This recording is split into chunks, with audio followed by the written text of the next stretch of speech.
And welcome into the Wednesday edition, Robby and Rexrode, 102.5, 106.3 The Game. Robby Stanley, Joe Rexrode, Nick Keyser, intern Robert here with you on this Wednesday morning. Hope everybody's off to a good start. We got a lot going on today on the program. Wes Rucker from Go Vols 24/7 will join us at 6:30. The choice is yours at 6:45. Paul Kuharski from paulkuharski.com. Rumor has it he'll be here somewhere around 7:30. So we'll see what happens on that front. He'll talk all things Titans with us, specifically from 8 to 9. And the Titans 53-man roster is set for the moment. And we're going to get into that all throughout the show today. We'll take your thoughts on it, 615-737-1025. Joe Rexrode, how we doing? What's going on? Doing fine. Practice, NHS practice moved to morning today and tomorrow because it's going to be about 130 It's in gonna the be next pretty couple hot. days. So got here in time for the pre-show meeting, just barely though. Pre-show meeting went off without a hitch today. Appreciate you getting here early. Extra effort from you. Good stuff. Thank you. I've timed, I've got like a good system in place to not mute and things like that. And I got some good ideas from watching the Connor Stallions doc last night. It's good too. So some scouting. So we got a lot of stuff going on. Got some new signals that we're trying out today on the show. I got a couple signals and double signals for Kuharski when he comes in here. Keyser, what's going on? How we doing? Maybe PK's giving me the double burr once you guys give him the message that I gave you. What, that you called him Stilly? Yeah. Accidentally. Twice. Yeah. It wasn't just once. It was twice. I don't blame you. They're like, they really are. And I hate to make Jared like the protagonist here, but like he really is kind of Harry Potter to PK's Voldemort. Voldemort? Right. Yeah. You know how they're intertwined together? like they share a spleen or whatever this thing is in that movie. That's know? it. That's What? it. A shared spleen. Whatever. They are of the same matter. Those two. Yeah. Like they share a brain to some extent. So I totally get why you made that mistake. It's too early for wizards and witchcraft. Oh my gosh. Yeah, but you know what I'm saying. I do. Kind of. I know what he's saying. Take your thoughts, 615-737-1025. Our phone and text lines driven by WilsonCountyHyundai.com. Joe Rexrode, the 53-man roster for the Titans is set for the moment. There was a trade made yesterday, which we're going to get into very shortly. But overall, your takeaways from where the 53-man currently stands. There are 4 corners. There are 5 tight ends. There are 6 wide receivers. What do you make of what we saw yesterday from the Titans, who was cut, and where the 53-man roster currently stands as of today, which could change before Chicago? Yeah, well, it'll change. And obviously some surprise. I think the biggest surprise to me was that both Trey Avery and Gabe Judy-Lally both didn't make it. Yeah. I certainly thought that at least one of them, we talked about both of them. We talked about Farley as a possibility too, but Caleb Farley maybe instead of Trey Avery. But for those guys to not both be there, that to me tells me that there's somebody out there that they think they can get. So that's one place it'll change. I have to think it'll also change in the defensive line. And then did they do the tight end situation? I think that'll shift. I think DMR being on the 53. I mean, look, I think that he was a guy that they could have seen someone being interested in, and I think he may play this year anyway. But Odukoya is a surprise. Yep. And they have the exemption there. I can't believe that they're actually going to go into the season with 5. So I think it's just like every year. The 53 is what it is, and then everybody can tally up how they did. I guess shout out to Nick Suss. He took the beat writers 53s, and he had the best. He had 48. 48 is pretty good. Well, that's because they're going to change. You didn't have one. That's true. I mean, I would have gotten like 51, 52. Yeah, I mean, come on. I forgot to do it, but it'll change, and that's definitely the corner. There has to be someone that they like at corner, and of course now they continue to just make trades for good football players. They do pretty smart. I'd say. First off, to your point, they're not going into the season with 4 corners. Like it's not happening. 2 of whom have not been practicing at all. Right. So like it's going to change. Yes. So, we could sit here and break down, oh my goodness, Titans are going to have 4 corners in week 1. But that's not going to be what it is. There will be another corner at least heading into all this by the time Chicago rolls around. So that's takeaway number 1. Hopefully it's Trey Avery. I did pour one out a little bit yesterday. Yeah. Our friend John Glennon. We can't let this go. Do you need to see more Do you need to see more from Trey? So we'll see what ends up happening with him. But the Titans did make a trade yesterday. Ernest Jones IV is the newest member of the Tennessee Titans. We talked about him the other day. The Rams unable to reach a contract extension with him, and the Titans giving up a 5th-round draft pick, and they got back a 6th-rounder and Jones from the Rams. So Jones now in here, which means they've traded for L'Jarius Sneed. They've traded for Ernest Jones. They've signed Chidobe Awuzie. They drafted T'Vondre Sweat. It's a pretty different-looking defense that they've got this year. And I don't know about you, but I feel a lot better about a starting inside linebacker duo of Ernest Jones and Kenneth Murray than I do Jack Gibbons and Kenneth Murray. I think it's a nice move for a relatively low cost for the Titans. And now I guess we'll see what happens with him and the contract. But what do you make of the move to bring Ernest Jones in here? Yeah, I have to like it. I was kind of texting Kuharski's Ward Stilly yesterday because he was kind of like, incredulous. Like, what is the real story here? Like how, and he went through, like, Floyd would always say, it's either, it's someone's hurt or there's a contract or there's something, a bad guy or whatever. My understanding is, one, there is a knee thing. So, and it's flared up on him a little bit and it caused him to miss some time. Don't know the extent of it, but there is a knee thing. Titans are clearly not scared off by those things. They're not scared off by knee things. There's also, they have a young guy, Spates, who they love. And another thing, and Jordan Rodriguez, friend of the show, does a great job covering the Rams. That's a position where, and I don't think they're alone, but they're definitely adamant about this. They will not pay at that position. Yeah, that's basically like one of their just rules, So he was never going to get a second deal with them. He has been a very good player. I mean, Ernest Jones, and he's really one of the best blitzing linebackers in the league. Not great in coverage, but big time blitzer, run stopper, all around player, leader, team captain, all these things. So he's a good football player, but they were never going to pay him again. This actually, if you remember when the Rams are kind of known for this too, is like help a guy out if you can. When they moved, what's his name, who totally didn't work out here, Josh Reynolds. Yes. And actually, no, I apologize. Not Reynolds. Gosh, the Titans have had a lot of former Rams coming here. The other receiver who was very underwhelming and struggled, he was coming off the ACL, Robert Woods. He's the guy they kind of did right by him by giving the opportunity here. This has the same feel, like, okay, the whole thing went with like the requesting a trade. He wanted out of there, but he didn't want it out there that he's asking for a trade. So they deleted the tweet and all that stuff, and it's semantics. But he wanted out because they were never going to pay him again. So now they give him an opportunity. You can go to a place, and maybe this can be your place where you get a long-term situation. Will he? I don't know. But this year, like you said, all of a sudden they're looking okay at inside linebacker. Well, Ernest Jones is only 24 years old. That's kind of the main thing. I mean, he's a young guy. So now, the knee thing, how concerning is it? I guess we'll find out as that goes along here. But he's only 24 years old. And like you said, he's been a really good player.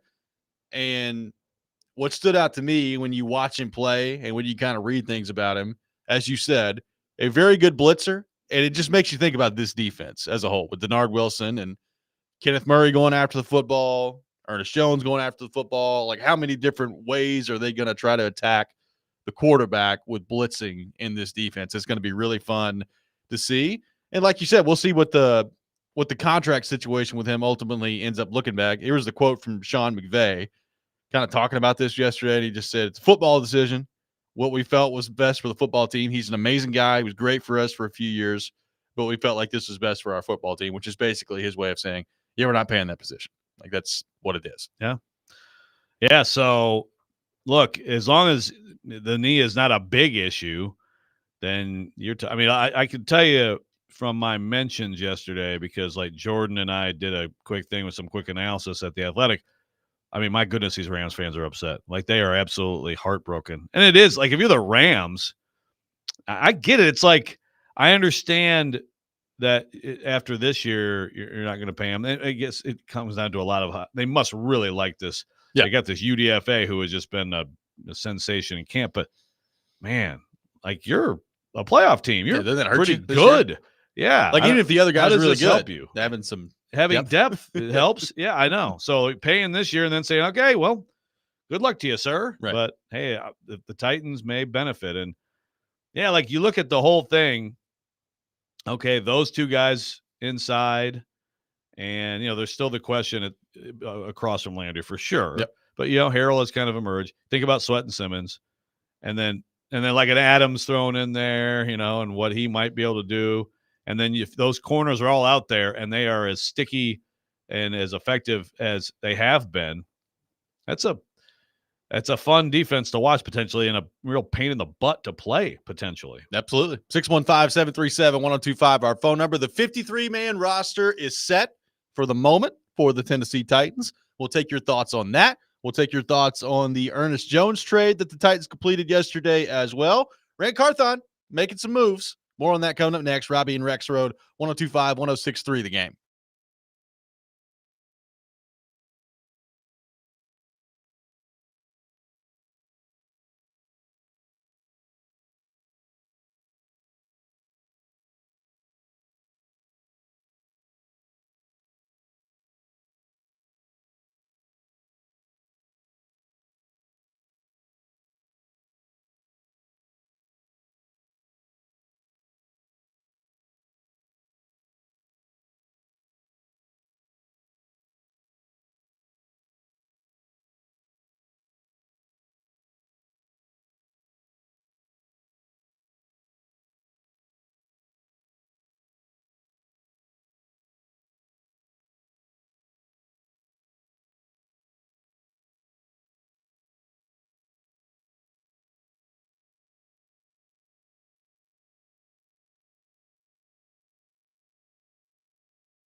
Welcome back in, Robby and Rexrode, 102.5, 106.3 The Game. We are broadcasting from our Busy Bee Plumbing, Heating, and Air Conditioning Game Nashville studios, home of the $99 yearly Beehive membership, where the buzz is always about great service. The 53-man roster for the Titans is set for the moment.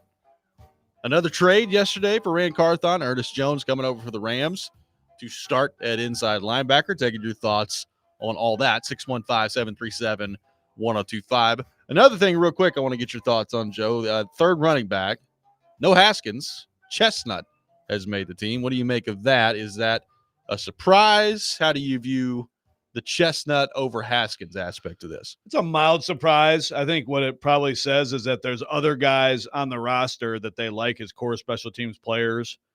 So they opted for just a better option if needed. If they need that third running back to become the second running back because of injury, now he's there. And I think Chestnut can do special team stuff too. But obviously Haskins was a guy who has gotten a lot of credit. And you notice Haskins for sure in special teams. So that's why I thought it would be him. But they must have enough other guys that they like to say, okay, let's go with the guy who's a little bit better runner, maybe a little bit better catching the ball in the backfield. And if we need another actual running back in our offense, he's the better option. So mild surprise. Ty on the text line says it's probably one of those, if it sounds too good to be true, it probably is deals for me as it relates to the Ernest Jones thing. I guess either worried about the knee, worried about his level of play, or there's a nice conversation on the YouTube chat right now about Ernest Jones blowing up in the Rams locker room. I don't know that I've heard that, but yeah, going on. I haven't either. I think if there's a thing with him that's more, I think he's probably ticked off at the Rams, right? I mean, yes, he's been a heck of a player. Like you said, he's 24 years old. And so his frustration, I'm sure, is with management, which is, how the heck do I not get a second deal? It's not like he's going to break the bank, but that's their thing, you know? And again, there's another player and there's a knee. However, whatever that is, I mean, that to me that's the thing. I don't think the guy's a team captain. And if a guy's mad at management, who cares? Again, A.J. Brown, he's mad at Titans. He's going to tweet about it. Who cares? The players like him. No one gives a crap. A lot of people asking about tight ends, why they're carrying 5. I would guess that whenever they add another corner, whether that's via somebody else on the waiver wire or if they do some shuffling after some of these guys get placed on practice squads and, I don't know, Trey Avery's back or whatever it is, that's probably the position they're going to take away from. Like, I can't really imagine a scenario where in this offense, as much as we think they're going to run 3 wide, that you need 5 tight ends. Like the 5 tight ends part of this, I think, is going to change pretty quickly here for the Titans. Yeah. Now, I think that, are they going to be like a crazy 11, 3 wide all the time team like the Bengals? Not necessarily, but I agree. They're not going to, I don't know exactly. Is it almost like they're just rewarding Odukoya maybe in a short term? Like, you've done enough to make the team. You should be on the 53 when the 53 is announced. You're officially part of the 53. And then they're going to, because I believe you should be able to still use the international exemption, have him here, and then go with the 4. I think that's what it is, but I don't know, because I don't think you're going to go with 4 tight ends once the season starts. So that would be my guess. I think the other 4 are pretty solid. There was some talk about, are they going to look at moving Chig? Yeah. Something like that. But I think Chig will be he'll be a key part of this team. Well, one thing I will say, and again, the 53, we make so much of it every year, and then it changes basically on a weekly basis. So there's that to keep an eye on moving forward. But Brian Callahan did say a couple of weeks ago that when they're making decisions on the 53, they are less tied into, we got to have this many numbers from this position group, and more of trying to find a way to put, in their opinion, the best 53 together. Right. And I kind of heard that at the time, and I was like, okay. But I mean, yesterday they have 4 corners, they have 5 tight ends. Like, it's kind of played out that way in terms of, I guess, the way they view it, at least initially, on the 53-man roster. Yeah. And so again, it's again, I think a corner, it has to be. I mean, Rand Carthon talked about it on the broadcast, wearing the green sweatshirt that ticked off some people. Yeah, that they've done the work. They know where they are. They're 7th today. I think it's 11 a.m. Of course, it's after our show. News will happen after the show. Yes. The program ends. But they must have looked at the situation and picked out a corner that they're going to – I mean, I have to think so, Now, also, they probably are going to be fine, I'm guessing. Well, I think for Trey Avery for sure, but I think with Judy Lally too. Yeah. So those guys, both of them may end up on the practice squad, and then obviously you have them still in your organization. You can move people around. So, and obviously the practice squad movement rules are loosened. So, I mean, are you surprised Judy Lally didn't make it? Yeah. Or did you feel like it may be trending that way given the last couple weeks of camp? I mean, the only thing about Judy Lally is he was really making plays early in camp and maybe faded a little bit late. But I still thought he had a better camp than Trey Avery. But again, neither of them made it, so it's not like because as soon as I think yesterday somebody had that. Who gets all the? Is it Justin Mello who we had on? Yes. He gets a lot of these things first. I think he had Judy Lawley's going to be cut, and so the whole reaction was, "Oh well, Trey Avery, wow, he made it over," but then they both don't make it, So, but yeah, I was surprised, but it's also probably. Again, I'm assuming they have someone that they like better that they can get, and also they probably feel like they're fine sneaking him onto the practice squad. Yeah, I would assume that's probably the case too, and we'll see how active they are on the waiver wire today. I mean, I think corner is an obvious place to look. I think whenever they make a move, probably going to see one of the tight ends go the other way too, and then at wide receiver, Kyle Phillips isn't there. Obviously, he's been hurt. Kuharski Jackson doesn't make the team. So it's kind of, expected at this point. It's the 6 that we've kind of talked about with the 5 locks that we knew were going to make the team. And I think Jaquan Jackson, clearly after being drafted number 1, but the way he's played in camp has carved out a role for himself as a return on this team. So the 6 wide receivers, I don't think were really a surprise at all as to who made the team yesterday. No, maybe offensive line. Jaron Christian, I thought, would make it and didn't, and Duncan did. So that's to me a little bit of a surprise. And again, I just thought maybe there'd be another D lineman. That's another place where I'm wondering, if they've got someone in mind here that they can go get to bolster it. I mean, I know that they've got a lot of OLBs and they're going to do different things, and a lot of times it'll just be 2 D linemen out there, at a time and stuff like that. But it still seems like they're a little bit late there. Do we read this Joe from Nashville text? I don't think so. Says, been thinking a lot about the early Titans because of the McNair documentary. My favorite thing about that team always was how ferocious they were on defense. I think they're getting back to that. I love they're out here collecting dogs. So the veteran ads from Rand Carthon. L'Jarius Sneed, and that was kind of pennies on the dollar compared to what you thought. Chidobe Awuzie, Kenneth Murray, now Ernest Jones, Jamal Adams, Quandre Diggs, and then, of course, you're drafting Devondre Sweat and Jarvis Brownlee, who is, he's solidly cornerback number 4. Am I forgetting anybody? In terms of ads that are going to play significant roles, I don't think so. I think that's it, but that's a lot. That's on a lot. One side of the ball there. And it is a lot of veterans. Yep. But some of them aren't old either. There are some injury questions with some of them too, so it's not like but man, it is a very transformed defense. And you have a new D coordinator, so you're presuming these moves are in tandem with what he is looking for. I think that's obvious at linebacker, right? With Jones coming in. Jones and Murray, those linebackers are going to be coming downhill. Well, as Chef Rand points out on YouTube, Jalen Harrell as well coming through the draft. Good point. He's going to play a good role. Go. Yeah. You got him in the 7th round. I mean, look, again, you got to see these guys play football till you really start making judgments and things like that. But right now, the low areas of this draft look pretty good. Brownlee, Harrell, good stuff.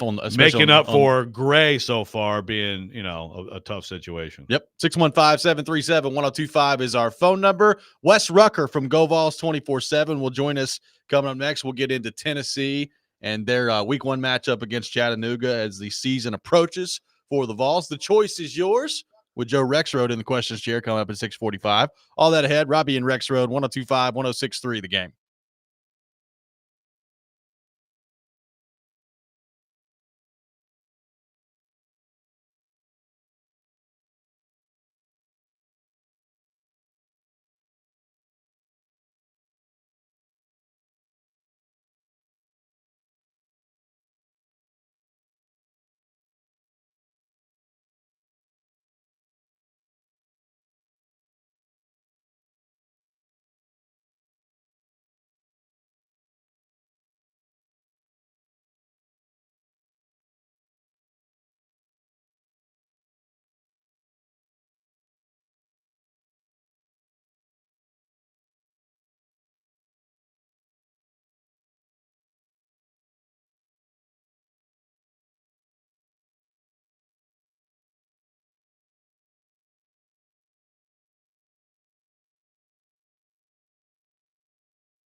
Welcome back in, Robby and Rexrode, 102.5, 106.3 The Game. Robbie Stanley, Joe Rexrode, Nick Keyser here with you on this Wednesday morning. We are scheduled to be joined by Wes Rucker from Go Vols 24/7 shortly here on the program.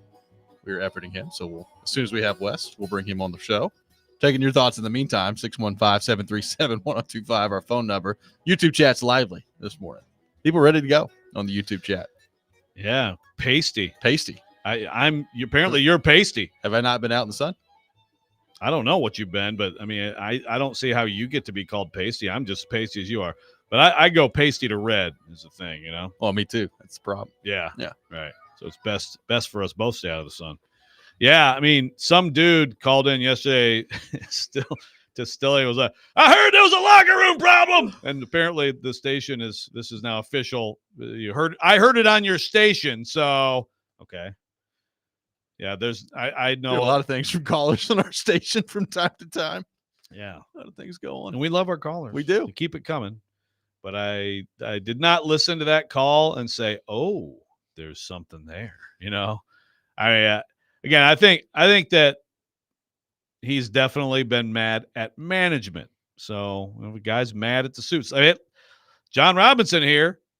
Some people here took that as AJ's a problem in the locker room, and John Robinson didn't take kindly to it and made a career-killing mistake. So, you know, sometimes GMs don't take kindly to that, but I don't care if a player's mad at management or ownership for not paying him. That doesn't mean anything about what the player is in a locker room at his next team. It probably means he's pretty motivated to come in here and play well. Would be my guess.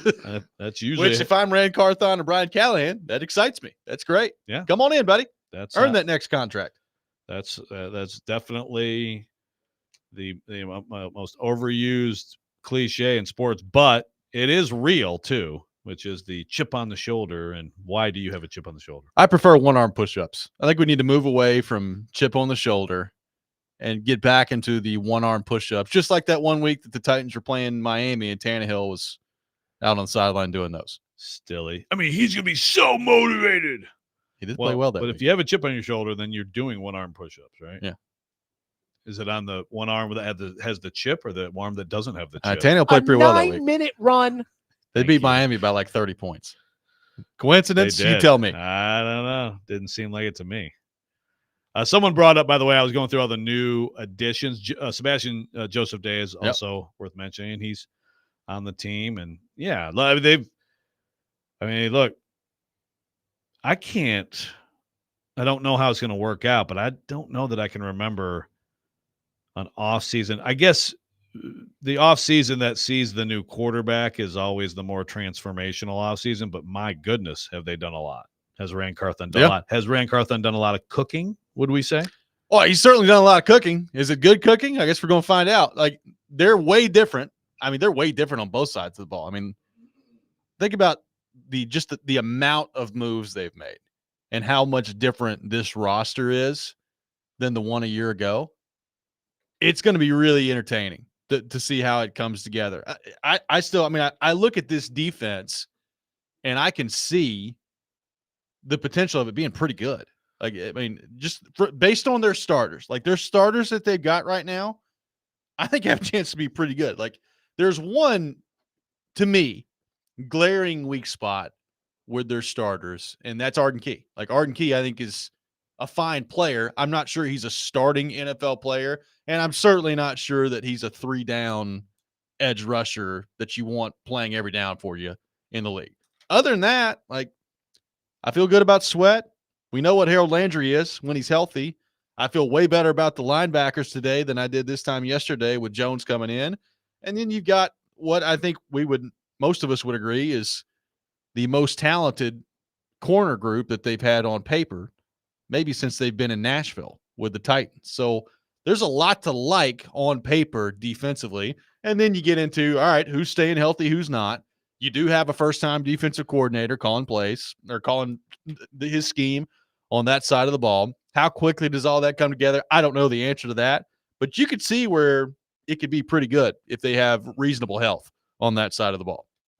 Yeah, that's funny you say that because it's like, you know, I'm trying to do this thing for the Athletic. It's like, what's the biggest concern? And the biggest concern has been the offensive line, and maybe it still should be. I don't want to overreact to like a good performance in New Orleans, but I put outside linebacker, and I think because I just think the offensive line is going to be okay. And like you said, I mean, we look, Jalen Harrell, good development for them, but they could definitely be looking at Harold Landry and then just a rotating, trying to find someone to do something over there. And we all know what they're going to do in the draft the next year, right? I mean, I could see that scenario.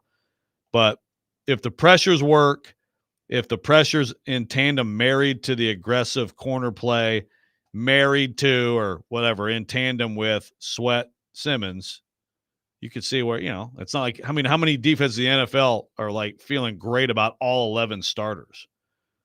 Probably not many. Yeah. I mean, now depth is also an issue for the Titans at a few different spots, but if you had a little luck in that way, yeah, I think it could be really good. And if it's, if all these ads and they mesh together, I mean, that's the thing. You're asking a lot of these guys who haven't done anything together to go out there in Chicago and go, play well and go chase down that rookie quarterback who can make anybody miss and all that stuff. But if it comes together, then it could be pretty good. And also it could mean a short stay for Denard Wilson in Nashville too. But hey, that's a problem you want to have. I got a lot of texters trying to check in on you, Joe, and seeing if you're okay now that Kyle Phillips did not make the 53-man roster. Well, someone tweeted at me about like Glennon and Rexrode heartbroken because of Kinsey and Avery. I'm like, I'm an NWI guy. I don't know. I don't know what we're getting mixed up here. NWI never in danger of not making the team. Yeah. Yeah. But I have loved you some Kyle Phillips over the years. Well, I like Kyle Phillips' talent. I do. And I really like Kyle Phillips' talent as a returner. But man, if you can't catch the ball, you're not going to get the opportunity.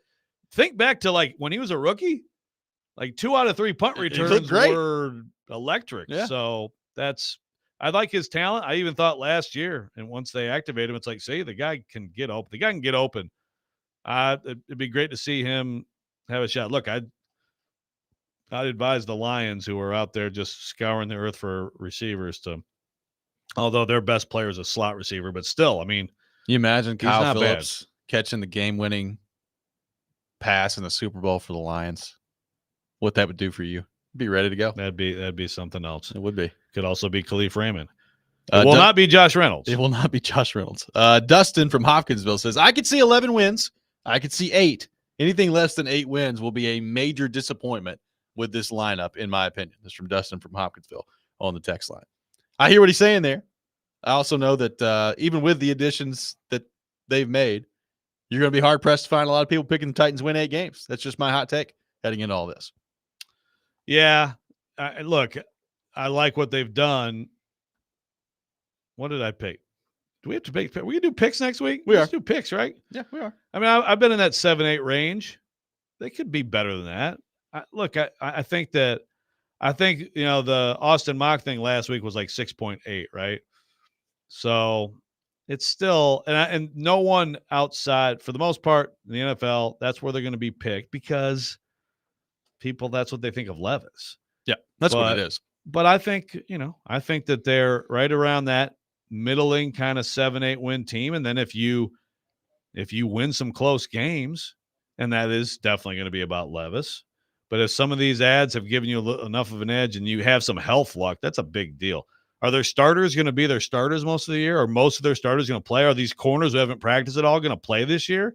If you tell me a large percentage of all these health question marks and things like that work out for them, sure, they could go beyond that. It could be a playoff team. Joe, very quickly on the Vols, because it's the Chattanooga game this weekend, and you would hope that's not all that eventful for Tennessee heading into all this. Couple things to keep an eye on for them, in my opinion.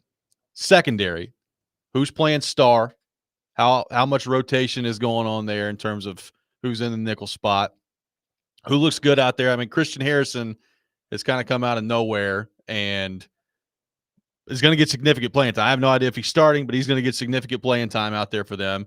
Boo Carter, true freshman, they're very high on. So we'll see kind of what that flow and rotation looks like. I don't know that you're going to find out all of the answers as to what their rotation is going to look like this week against Chattanooga. And I think it could still be a little bit of a mystery heading into the NC State game, but we'll see on that front. And then on the offensive side of the ball, the offensive line, with Hurd coming in at left tackle, how deep can they go? You would imagine in this game, they're going to go pretty deep just based on the quality of opponent they're playing. But once they settle into a higher level of competition, how deep do they go with them? And then how deep do they go at wide receiver? Squirrel White was talking the other day about, the coaches haven't really told them exactly what the rotation is going to look like at wide receiver. Now, I don't know how true that is and how much that's just him saying that, but is it going to be significantly different? Nimrod's played in the slot throughout camp. Obviously, Squirrel White's going to be in the slot. You've got McCoy on the outside, Brazel on the outside. Those are probably your starting three right there.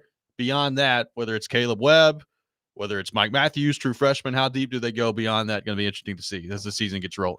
Yeah, this is the week to probably see some guys you're not going to see a lot after that, right? So I would assume the hand kind of gets tipped by who plays in the first quarter. Like you said, Christian Harrison, he was still a 4-star, wasn't he? I know he's Rodney Harrison's kid. He was still a pretty significant recruit, wasn't he? Yep. He's just not. Obviously, people want the new guy. Christian Harrison is exactly what it should be to me. It's like a couple years and then you're ready. It's great if you get a freshman and come in, but a couple years and you're ready. But you want the couple years and you're ready guy instead of the 5-year guy who's been out there and is okay, yep. Right? So if they end up having pretty good depth there and feel good about both Harrison and Carter at the star is a really important position in that defense, and we've seen that. So that's going to be, very interesting. Safety, obviously, people are going to freak out if Will Brooks starts at safety. Which I would prepare yourself for that on Saturday. I think he probably will. Yep. And, hey, it's not like it's the end of the world if you have a walk-on safety who's worked his way into being really good. It's just like you've recruited so many guys. There needs to be more of a rotation there. Yeah. But I like, let's see how he plays. Because, yep. I do think that right now he's going to be the guy. Receiver will be very interesting. You just want to see some big plays. You want to see some vertical plays because – and Squirrel White can make those plays for sure, but a Brazel. Brazel's the one I'm looking at. And again, even a Thornton, I want to see him this year now in the offense. Maybe I know he has the potential to be a big play guy.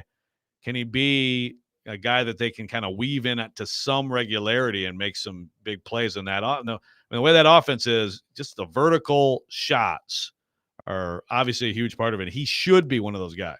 The choice is yours with Joe Rexrode in the questions chair coming up next. We'll do that. Robby and Rexrode, 102.5, 106.3 The Game.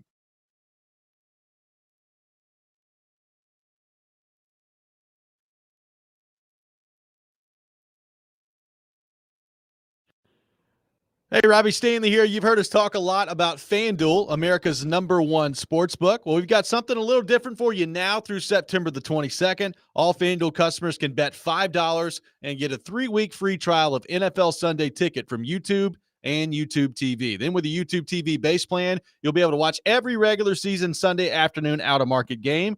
All you need is a Google account and a current form of payment, and you can cancel anytime. Maybe you're a big Tampa Bay Bucks fan. You're living in Nashville. You love the Bucks. Like my friend James. That's the way to do it on this deal right here. Just visit FanDuel.com/Rob to download America's #1 sportsbook. That's FanDuel.com/Rob. Must be 21 or older and present in Tennessee. Full price of NFL Sunday Ticket will be automatically charged seasonally after free trial. No refunds. Terms, restrictions, and embargoes apply. Got a gambling problem? Call the Tennessee Red Line at 1-800-889-9789.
choices to make.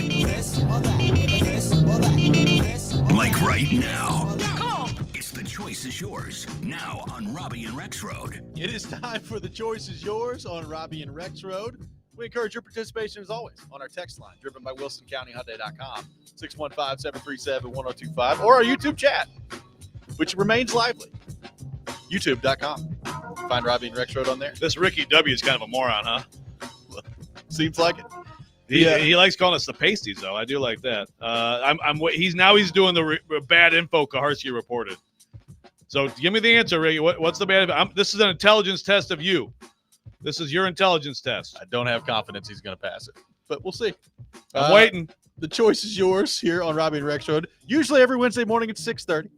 Pushed it back 15 minutes this week. So we did. we're Wes, sorry to deviate. who screwed us over. Thanks a lot, Wes. What the hell is wrong with people? There is that. Rexrode, you're the questions chair this week. I turn it over to you. All right. Sports or non-sports? Non-sports. Okay. Now, we've done this.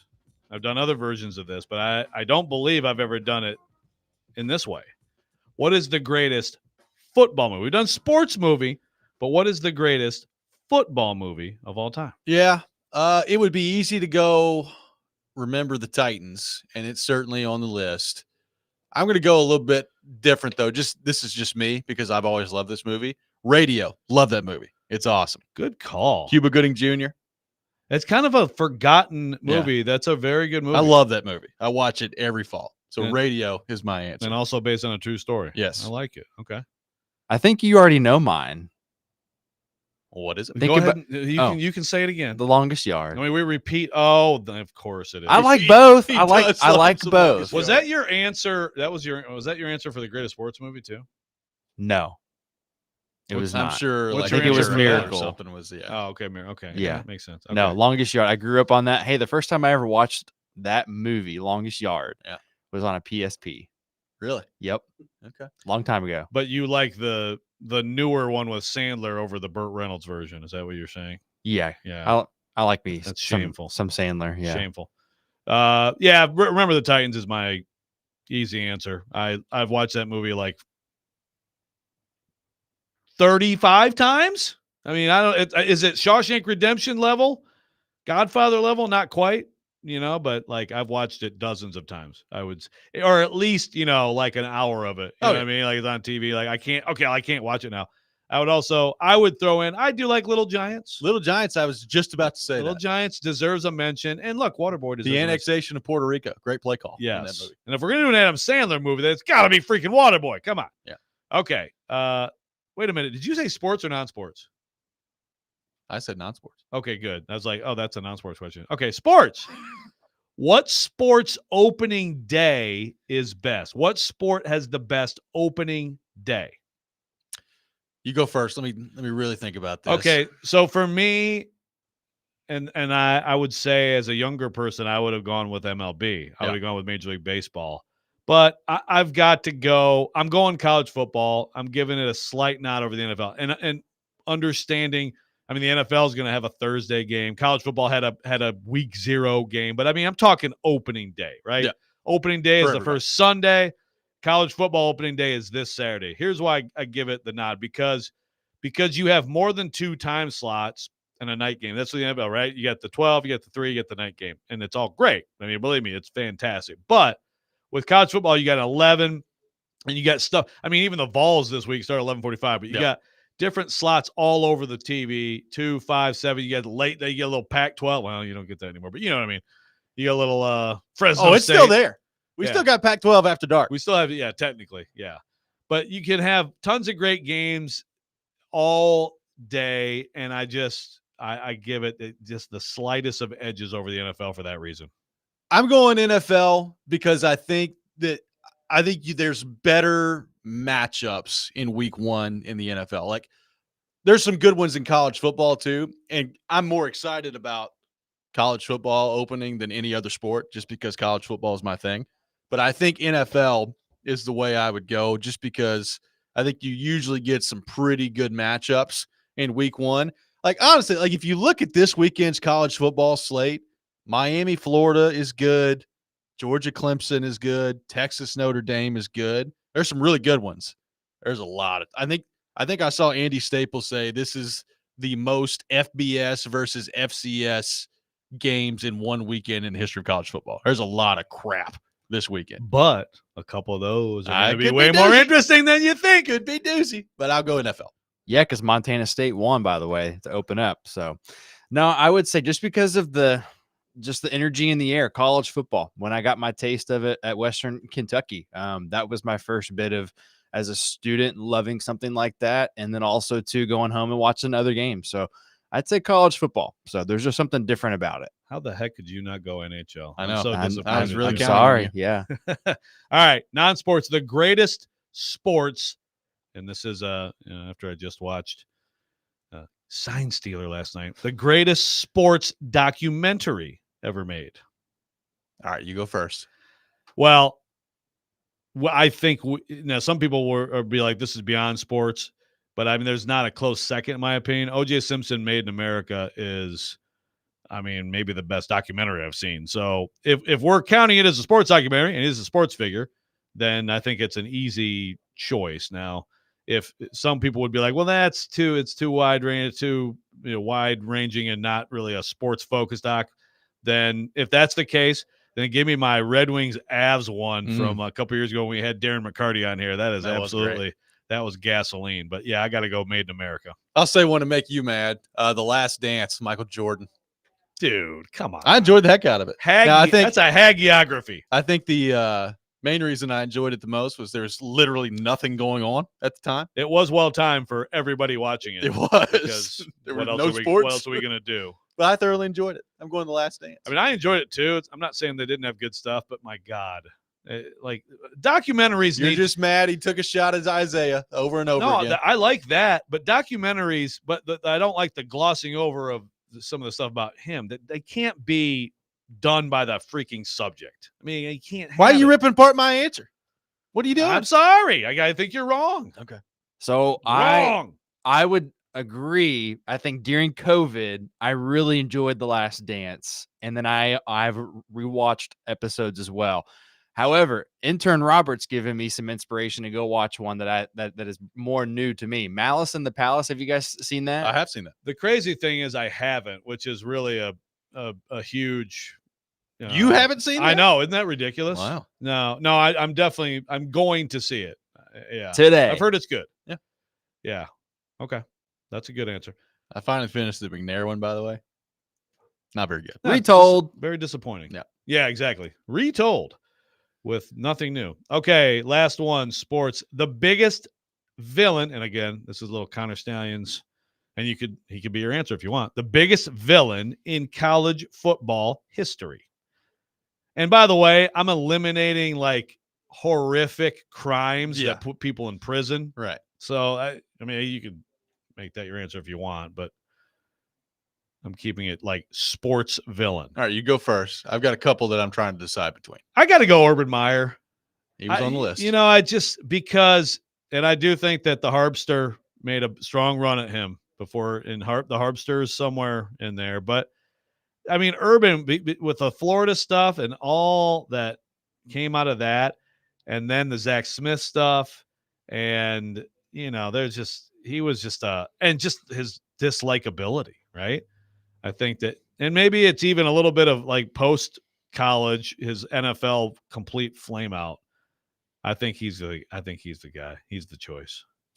Mine's the Lane Train, but it's a different type of villain. Like if you don't like him, he just grinds you. Now I think he's funny, and I think as he's gotten older, has become more funny with his troll game.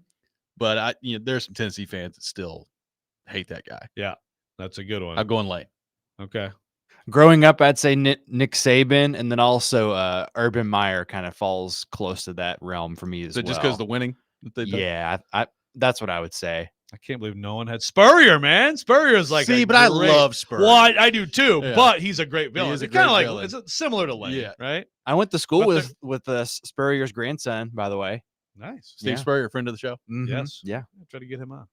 We should. Last time we had him on, I don't know if we've ever told the listeners this story, but last time we had him on, he was we were in break, and he got on the phone. He was like, "Hey guys, how much longer we got before we come back?" I don't know, 2.5, 3 minutes, Coach. Okay, I'm gonna finish my cereal real quick. I'll get back on here in a minute. I had to finish the cereal. What a guy. Yeah, we need to get him He back wasn't on. eating Arby's. He just picked Florida to win like 9 or 10 games, so I guess we need to get him back on. We'll get back into the Titans coming up next. By the way, Liam on the text line says, Joe, sports or non-sports, doesn't matter. Still going to be sports. Joe throwing a lot of them out there. Fair sports point. movies and documentaries. This is Robby and Rexrode. 40 non-sports. 1025, 1063, the game.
Hour number 2, Robby and Rexrode, 102.5, 106.3 The Game. Robby Stanley, Joe Rexrode, Nick Keyser, intern Robert here with you on this Wednesday morning. Paul Kuharski from paulkuharski.com will be with us shortly. Rumor has it around 7:30. We'll see. Kuharski's taking strays like all over the. But Brian Summers says, I can't wait to watch and listen to PK spiral on air about the Titans keeping 5 tight ends, even though they won't have 5 tight ends on the roster by the end of the week. Why am I defending PK all day? I'm like, do you think PK doesn't get that? Now, and of course, good old Ricky. This is not Chase's Ricky, right? Is this Chase's Ricky? I don't know. Ricky on the YouTube chat, I'm still waiting for the bad info PK reported. Are you talking about Arden Key, Ricky? Let us know. This is your test. Was suspended, and then in order to win an appeal, had to have been suspended in the first place. Yes. If your report cannot predict all of the future developments, then it's bad. I guess so. Taking your thoughts. 615-737-1025, our phone number. A lot of people with their votes on either best football movie, best sports docs. Keep them coming on our text line as well. 615-737-1025. Dabo as a villain is a good one. Good one. Dallas 4. Someone's saying Dazed and Confused is a football movie. Look, if we can count Dazed and Confused as a football movie, then that's I don't know if that meets the criteria. That might be. I mean, they were on the field. They were on the rolling field. a joint at the end, and they also had the guy like, he's like, 16 starters, 25 Letterman, looking tough. You got about 2,000 yards in his arm here, boy. Oh, thank you. Good to see you, sir. If that guy is Napoleon Dynamite, a football movie. Well, with Uncle Rico. Someone threw that in there too. If we can count those, You freaking idiot. there you go. Look at Nick. Look at Nick jumping in. Give me your tots, Joe. Huh?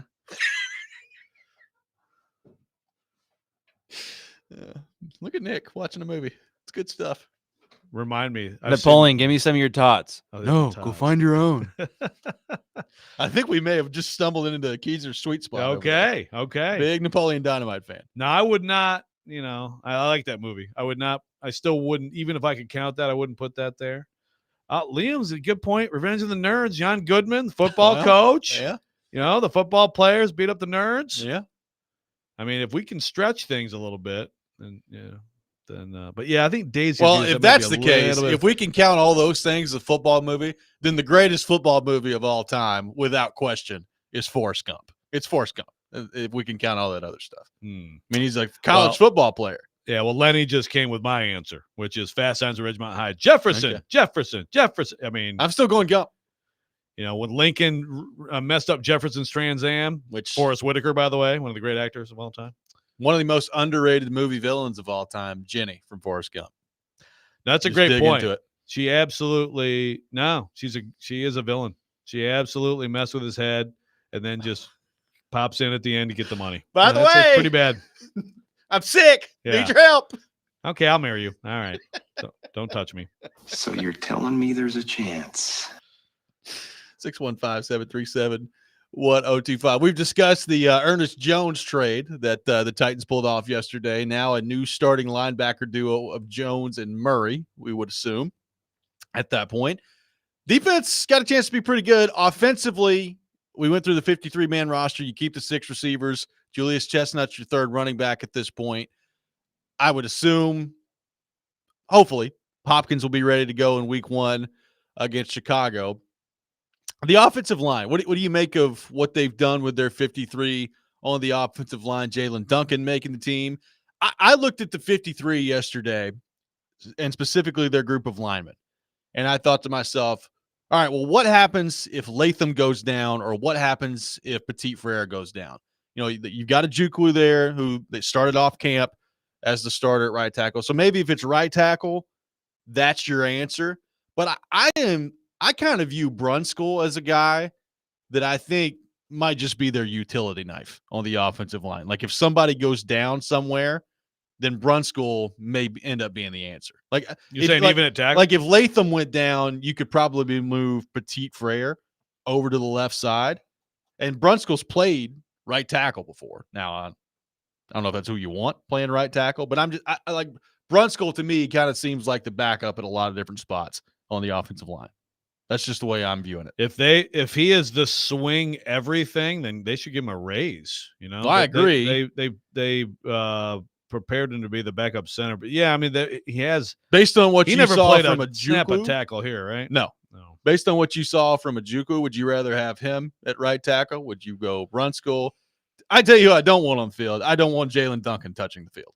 I do not want him on the field at any point this year for the Titans. Yeah. No, I'm with you.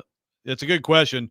And the thing is, I'm kind of a believer in the don't weaken two spots thing. Like if they lost Latham, moving Petit Frere, if Petit Frere and Radens are working well over there, I'd just try to keep that the same. Who you Well, putting left tackle? Yeah, that's a good question. Maybe that would be the answer. So I don't know. That's an interesting thought that Brunskill could just be everybody's backup. You are everybody's backup, Daniel. I don't, or at least maybe everybody from left guard through over to right tackle. well, I just view it as I don't feel great about kind of a swing tackle option right now, if that makes any sense. Like there's just not like Ojukwu. You know, we've not seen him in game action here for the Titans, so I guess it's best to withhold judgment on that. Jalen Duncan clearly wasn't ready last year, and quite frankly, based on the preseason, I don't know that people are feeling all that much better about Jalen Duncan at this point. So they need everybody to stay as healthy as possible, but particularly on the line, left tackle and right tackle need to find a way to be on the field every week for this team. Yeah, no question. That's probably the biggest depth concern. They've addressed depth at safety. They do actually have some depth now at inside linebacker. I guess outside linebacker is still very questionable, but yeah, the offensive line, and that's the thing. You saw it, and it's against backups on that stuff, but you saw just the overall difference from ones to twos Sunday. Big job. And I'm sure a lot of teams would say the same thing, but yeah, you really would like to – you'd feel better if you had that third tackle that you're like, that guy can play. And that's where I thought a Christian or one of these guys would end up being that. The days of having like a Dennis Kelly who could fill that role as your swing tackle, that's pretty good, right? Like, and it's when you don't have that guy, that's when you realize how important that guy is. And it just kind of feels like the Titans don't have that guy right now. That swing tackle that maybe shouldn't be an every down starter, but can come in the game and you feel like it's not just going to be a total disaster over there if you put him at left tackle or right tackle. Yeah, because I don't have a lot of confidence right now that Jalen Duncan is. I'm a bit surprised. He's young, and so look, whatever moves they make, again, I just assume it's just obviously Bill Callahan saying, "Yep, that guy has a potential. That guy can work with this guy and all this stuff," and so you trust that, but. I kind of thought watching him play in camp this year, it's like, look, I understand he has some good traits, but he just can't play very well. Which is a problem. Can't play the position very well. That from what I've seen, but Bill Callahan, trust in Bill. Yes, trust in Bill. 615-737-1025. More of your thoughts on the Titans coming up next. Tune in to 93.3 Totally Hits Nashville this Saturday for MTSU football. The Blue Raiders will open the season at home and take on Tennessee Tech. Pregame starts at 4:30. Kickoff at 6 o'clock. Coverage also available on the 93.3 FM Totally Hits Nashville app and at totallyhitsnashville.com. This is Robby and Rexrode, 102.5, 106.3 The Game.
Tune into 94.9 The Fan today as the Nashville Sounds take on Charlotte. Pregame at 5:20, first pitch at 5:35. Coverage also available on the 94.9 The Fan app and at 949thefan.com. Sounds baseball on 94.9 The Fan, presented by Twin Peaks, Family Leisure, 5 Points Roofing, and Busy Bee Plumbing, Heating, and Air Conditioning.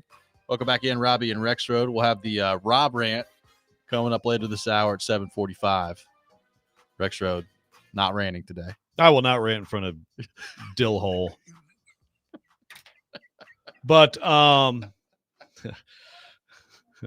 but before we get to Dylan, Josh from White House, can I just, I'm done. Apparently Ricky, by the way, I was defending Kuharski earlier, and you were. I keep asking Ricky for what was badly reported, and now all of a sudden he's gone silent. So let's go to Josh from White House, though. My goodness. Josh from White House says, wait, Joe, you just say you like Napoleon Dynamite? If he did, but hates Nickelback and Creed, then you aren't allowed to have opinions on pop culture anymore. So to review, you, Josh from White House, think Napoleon Dynamite stinks, but Creed and Nickelback are good. Get off the internet permanently. What if you think that Napoleon Dynamite is funny and that Creed and Nickelback are both good? That's what I think. You can at least exist in the human race still. Okay. Congratulations. Thank you. We've triggered people on the Jenny. Jenny's a villain. Jenny is an interesting. I think you're right. Yes, no. Megan is right that her father was the true villain, and I said that during the break. I said, very tough. Obviously, look, that movie hits on just about every aspect of life. Yeah, exactly. So I agree. She treated to a Forrest point, badly. Megan. But there were points in her life where she needed to realize the love that Forrest was giving her, and she rejected it. Yeah. And then she got the money. She got that sweet Apple money. That nice Apple money and Bubba Gump money. Yeah. Cash rolling in, man. Just saying. Yeah, just saying. A little bit of leaving him in the middle of the night. A lot of things happen. Yeah. In that movie. Jenny's a villain. Kind of a villain, man. Underrated villain. Sorry. In the world of movies. Stilly's texting me. Why is Nickelback catching strays? Stilly, big fan of Nickelback too. What do you think of that? The only thing I know about Stilly's taste in music is he did karaoke after we did one event one time, like at a remote, and he did One Direction. So I did stop. I would like to have seen that. It's just you're eliminated. You're eliminated from the conversation. Let's go to our 102.5 The Game phone line, driven by WilsonCountyHyundai.com. Welcome in, Dylan. Dylan, good morning. Thanks for calling in. Morning, guys. So I feel like kicker doesn't get talked about enough, and so I always have to ask my kicking question.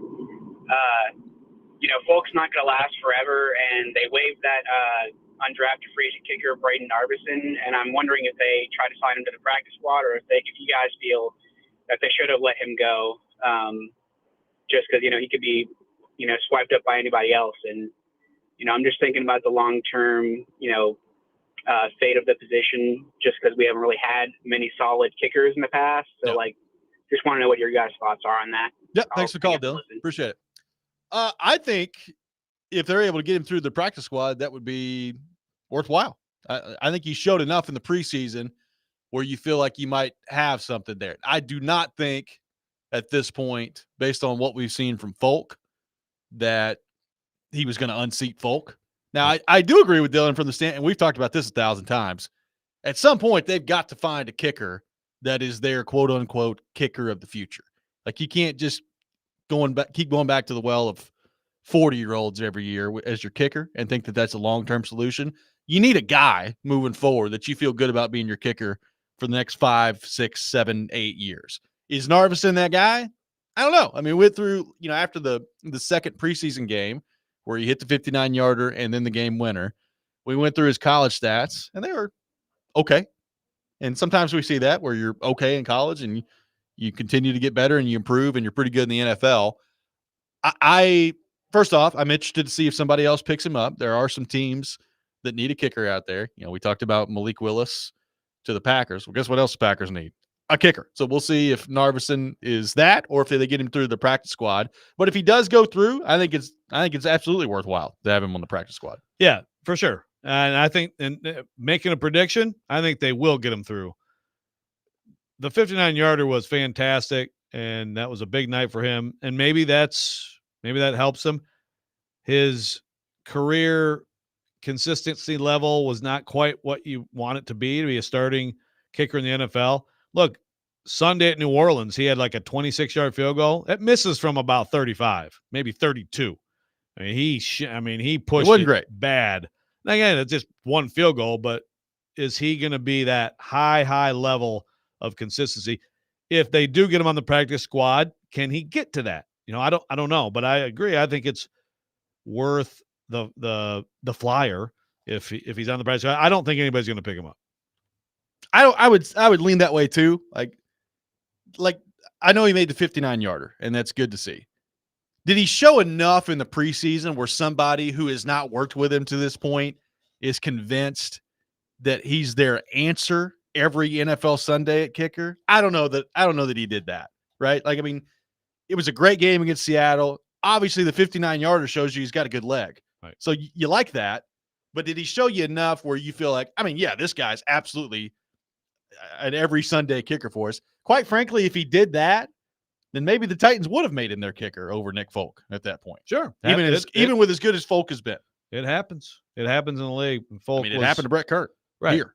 Yeah. I know it's a different position, but that's what happened here. Exactly. So, and Folk, look, after what he did last year, I know he had the one bad kick in the preseason game too, but and this is also this team. This team is how many moves have been made to make this team good in the immediate and to try to be as good as possible. That's what you should be doing in the NFL. So Nick Folk's your kicker, and it's not a bad place to be. No. Now, I think the one thing with Folk that you worry about is, like, does he have the big leg? Like, if you need a 55-yarder or a 56-yarder, can he do that? I mean, some of that probably depends on the conditions that you're kicking in. What time of year is it? All those things. But you don't feel great about it, from 54 or 55. And you would like to have that in your arsenal to be able to go to. And that's where, you watch a guy boot a 59-yarder through in the preseason. And you're like, well, yeah, that guy can do that. But how accurate is that guy on a consistent basis from 38 and from 42 and from 44? Because Folk was automatic at that last year. I mean, what he missed? One field goal last year. And I think the field goal he missed was in that game where, like, Tannehill had to be the holder because they got Stonehouse killed. That's right. Right? Yeah, So the whole operation was screwed up at that point. Or maybe that was an extra point. But and he's still he kicked up. He had a couple 50-yarders last year, didn't he? Didn't Folk? Yeah, he had a couple. Yeah. So, but yeah, obviously you'd love to have. I mean, look, if you can have your emergency QB and a long range kicker and a emergency long snapper, it'd be great. But you just can't do it. You got to make choices. Got to make choices. 615-737-1025, our phone number. More of your thoughts on the Titans coming up. Also, Rexrode has checked out the Stallions documentary on Netflix. I'm interested to hear his thoughts on that. A lot of takes on that one, by the way. And then this week, the notice of allegations was handed out to Michigan as well. So how about that? Good stuff. 615-737-1025. Robby and Rexrode, 1025, 1063, the game.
Welcome back in. Robby and Rexrode, 102.5, 106.3 The Game. Robbie Stanley, Joe Rexrode, Nick Keyser.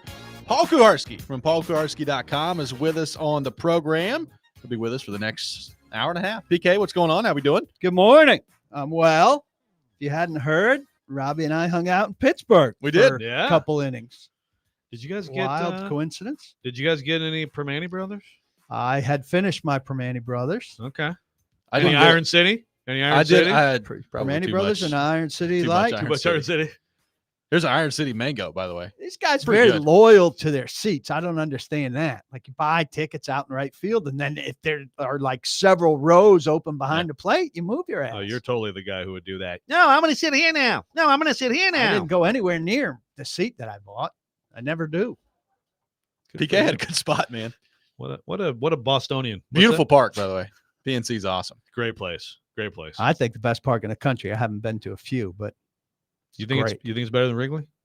well, I mean, no. Well, Wrigley. Wrigley. So, okay, sorry. so actually no. But I mean, if you're talking about, something that's built in, somewhat recent times. Why? They never should have torn down anything. You're going to get me all mad No, about I- Tiger Stadium being torn down again. I agree. Keep them all. Good to see PK, though. Yeah. Yeah. Good We to had, see. we had people tweeting us like, what are you guys doing in Pittsburgh? Y'all like, what's going on there? happening? Somebody saw my picture and said, Paul Kuharski's on a baseball trip with Chase McCabe. What does it What mean? does it all mean? What does it mean?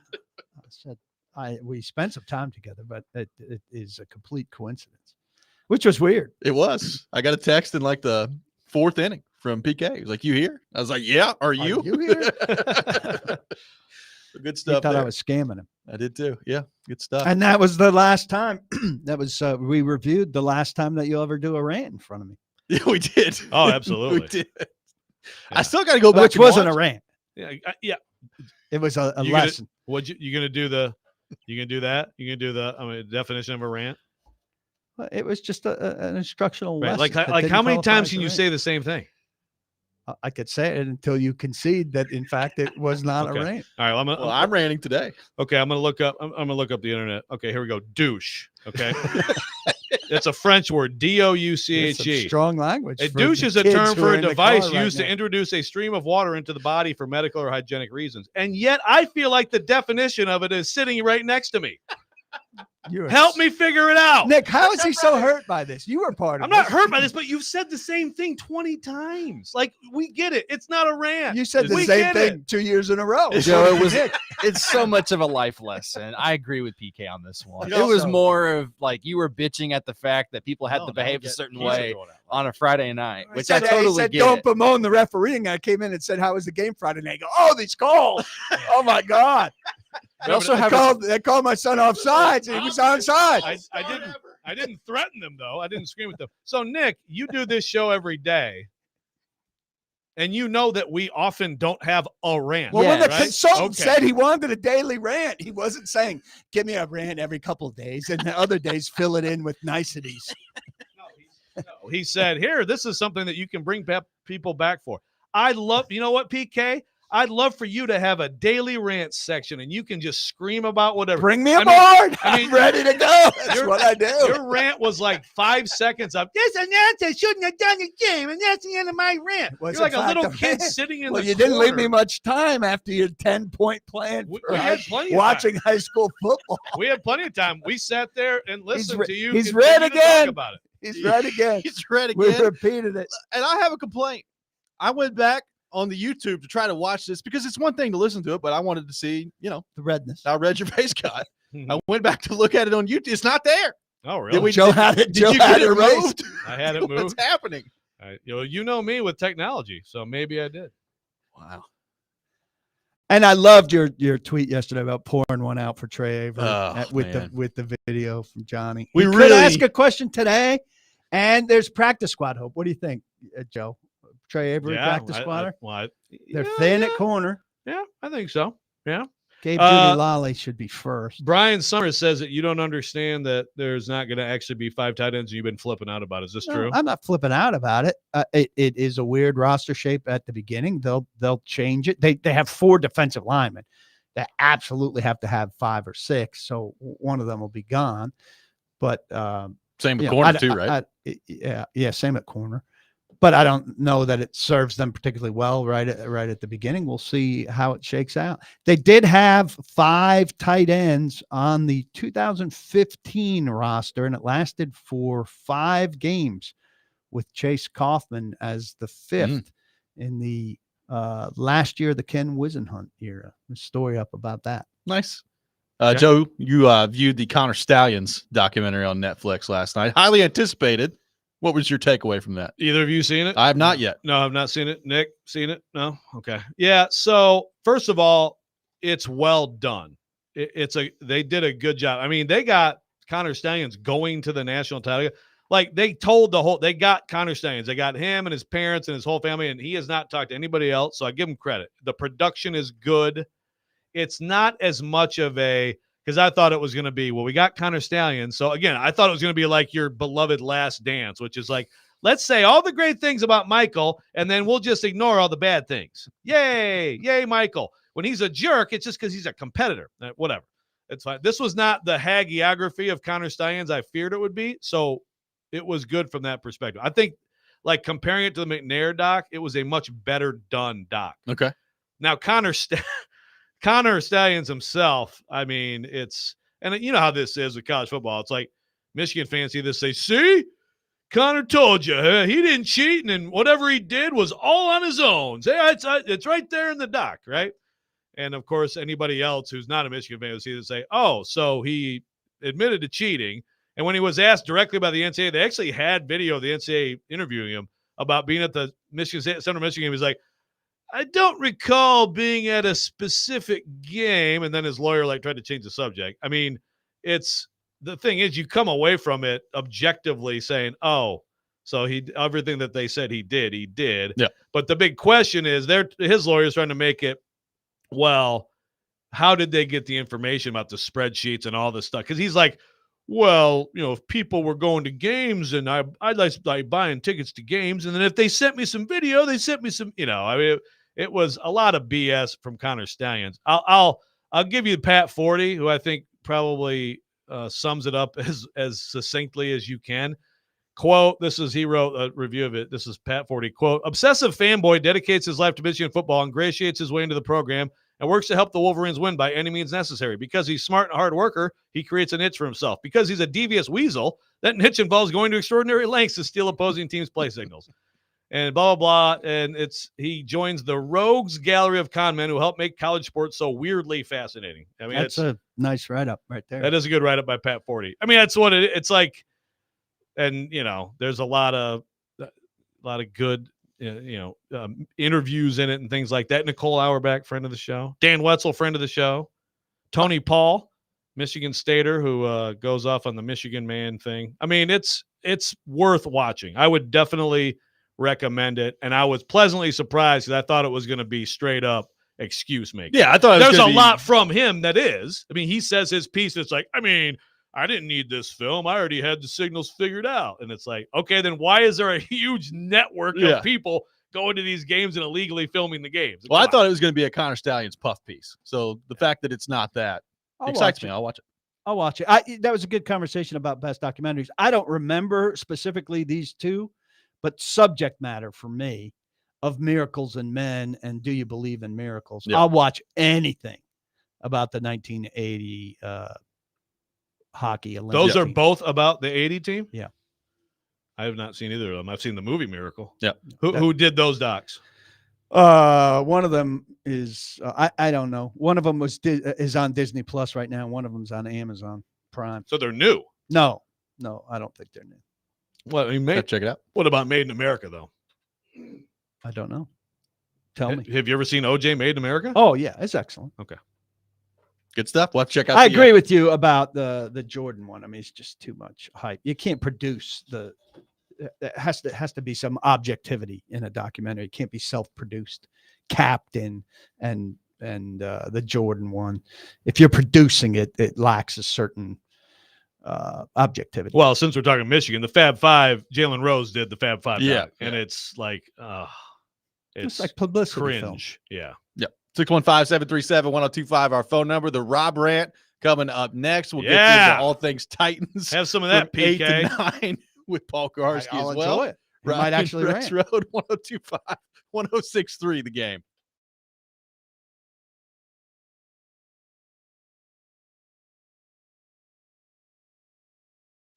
Hey, folks, you've heard us talk a lot about FanDuel, which is America's #1 sports book, but we got something a little different for you. Joe Rexrode here letting you know that now through September 22nd, all FanDuel customers can bet $5 and get a 3-week free trial of NFL Sunday Ticket from YouTube and YouTube TV. Then, with the YouTube TV base plan, you're going to be able to watch every regular season Sunday afternoon out-of-market game. All you need is a Google account and a current form of payment. You can cancel anytime, wherever you're from, whoever you love, or if you just want to watch all the games and bounce around, you've got it with this. I'm a subscriber to both things, and I'm a huge fan of both. Visit FanDuel.com/Joe102 to download America's #1 sportsbook, and you must be 21 or older and present in Tennessee. Full price of NFL Sunday Ticket will be automatically charged seasonally after the free trial. No refunds. Terms, restrictions, and embargoes apply. Gambling problem? Call the Tennessee Red Line, 800-889-9789.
Don't make me angry. Sometimes you have to tell someone to pound sand. You wouldn't like me when I'm angry. This is the Rob Rant. Now on Robby and Rexrode. First off, we talk about this a lot. Probably needs repeating and reminding every day. The internet is not real life. Very strange place, and there's very strange people on the internet, and they do weird things all the time. All I can see is Robby as Thanos and Joe as the big-headed wizard guy. I didn't play to make any friends. I wasn't playing to be liked or anything, man. I played with a tenaciousness of understanding that I'm about to be stepped on versus let me step, you know? And that's how I play, man. I play with no apologies. If you didn't like what I was doing or if you didn't like how I played, you either met the level or you quit. It is that time of the day, time for the Rob Rant here on the program. I stepped out for one day last week, and now Rexrode can't rant in front of Kuharski anymore. Who was that played with tenaciousness? You're going to find out here in a second. That's Kevin Garnett. So I'm perusing the internet yesterday, and I come across the All the Smoke podcast.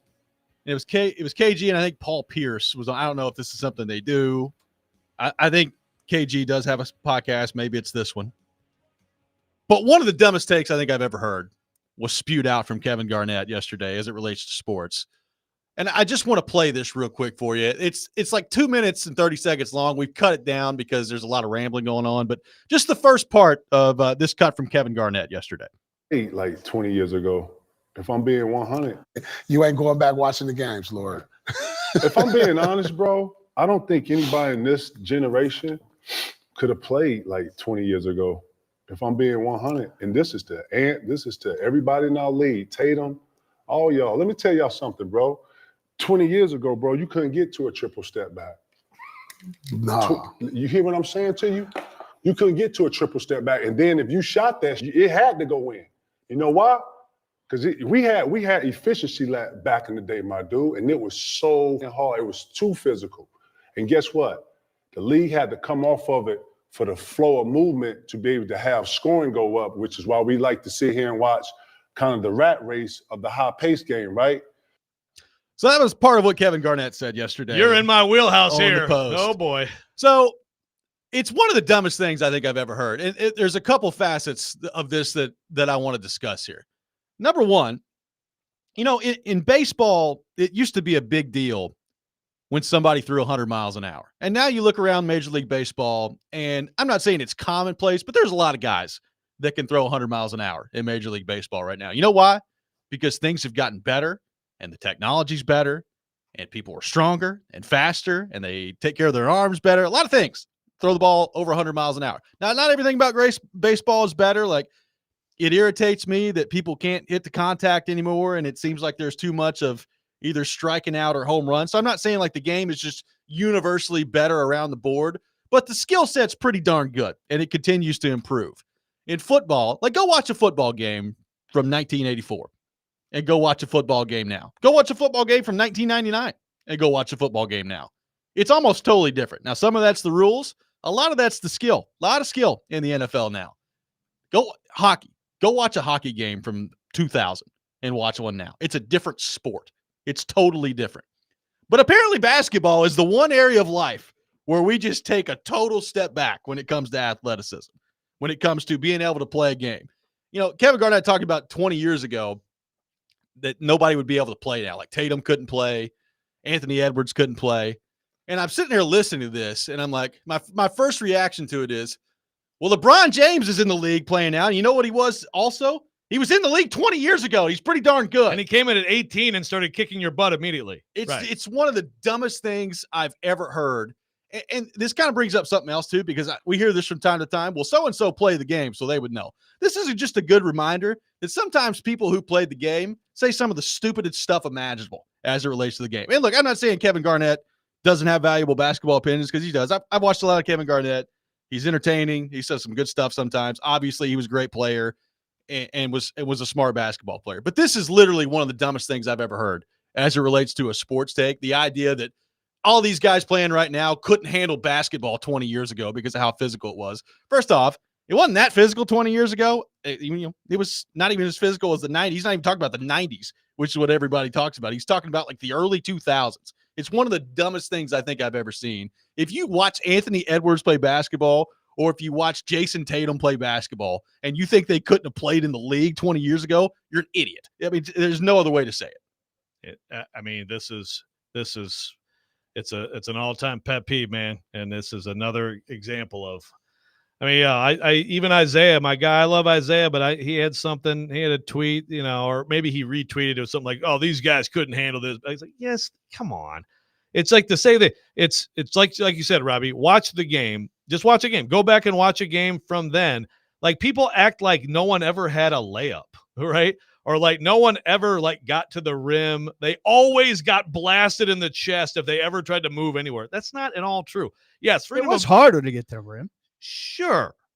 But again, go watch your beloved Jordan doc. I got all kinds of untouched dunks and layups for him. Was it just what happened? Why didn't he get the crap beat out of him every time he went to the rim? It's such an exaggeration. It is like, why do you hear football guys say, like, the guys of today couldn't have played back then. They might say, well, the quarterbacks got their heads knocked off and they didn't. The get rules a were 15. different. You couldn't make a catch across the middle without getting blasted. Look, this is a thing across all sports. All guys think it was better and tougher and different when they played, and they have a jealousy about how it is now. Oftentimes, but the NBA is different, though. It is because of the rules and all this stuff. Like it's way exaggerated by some of these old guys. I just like this is a great example. Here's a hot take for you. A lot of the guys that played in the 90s and 2000s could not play now because they can't shoot. Well, you have to be able to shoot and have some actual skill to you. Now, Kevin Garnett could play.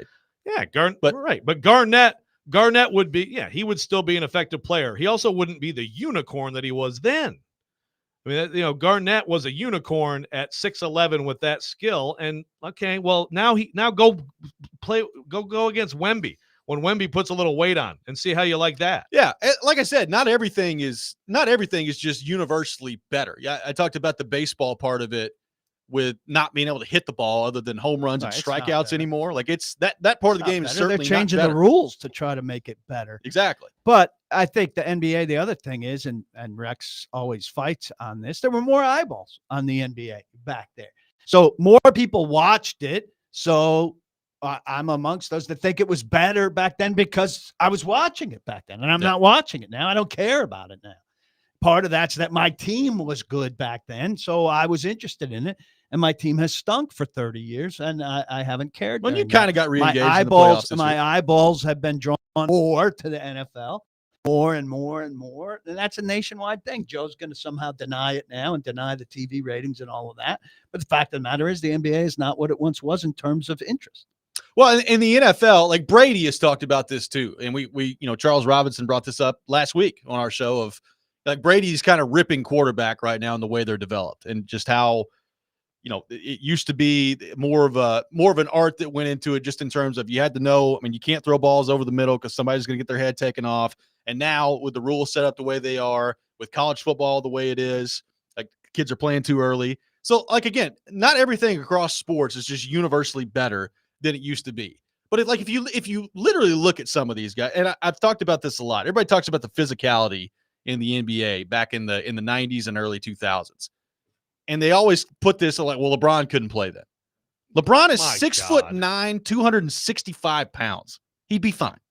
Now, look, LeBron flops sometimes. I mean, I've watched LeBron play for a long time. He used to play for my team. He flops sometimes. They all do. And there wasn't as much of that back in the day. But yeah, he'd be fine. That physicality of the NBA, by the way, wasn't by design. It just kind of went that direction. And then it became very compelling because of the characters involved. Beer as a headliner, Rodman as a headliner, the Oakley as a headliner, and the don't let Jordan to the basket at all costs, and all of that kind of stuff. But you also remember the Sixers Celtics, right? In the early days, they used to beat the absolute crap out of each other. Right. I mean, yeah. there was... Dr. J punching Bird. So that all became very compelling, but it wasn't by design. Right. That the league said, let's get physical. It was out of the personalities and the contempt that they had for each other. Yeah, look, the league did change. The freedom of movement thing was a big thing for the league, and it was a smart thing. And so basically you can't just hand check the crap out of people on the perimeter, and it opened up scoring. It's better. But again, like my default example is my favorite team of all time, one of my favorite players of all time, Rick Mahorn, would be laughed at if he tried to play any level of professional basketball. He's a 6'8" guy who could get some. He can't play. Like so many of those guys from back then could not. They would be laughed out of the league right now. Bigger, stronger, faster happens in everything. More nutrition, year-round skill coaches. I mean, all this stuff. Back then, people played 3 sports a year, right? I mean, it's completely different. The competition level has gone up so much, and yet we don't want to recognize that when it comes to individual players and their skill. It's fine. Different era, different thing, different memories, and conversations like this. Yep. Did that qualify as a rant? But there's a right and there's a wrong, and you're not right enough. So you need to get yourself there. Yeah. Desperation from you. 615. I'm just calling you out as you need to be called out. 1025 Still trying to recover is our from phone last number. Wednesday. Yeah. We're We're trying to recover from you saying the same crap over and over again He's getting that ready. we've heard already. It's getting red again. All things Titans coming up from 8 to 9. We'll get PK's thoughts on the 53-man roster, the Ernest Jones trade, and a whole lot more. This is Robby and Rexrode, 102.5, 106.3 The Game.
Stand back.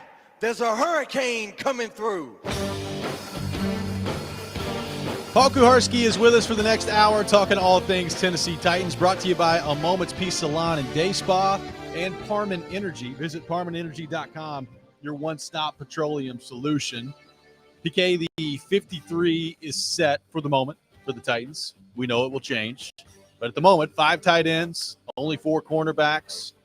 Your biggest takeaways from the 53 in terms of who made it, who did not, your biggest surprise, what's your grand takeaway from the 53-man roster initially for the Titans? Well, 5 tight ends is certainly a surprise. You look at the corners who we talked about. I thought Gabe Judy-Lawley had a bad game in New Orleans, but I thought his body of work made him worthy. And then you figure if he doesn't make it, well, Trey Avery or Eric Garrard's making it. And they say no to all of them. Defensive linemen, only 4. They definitely are getting somebody there ASAP.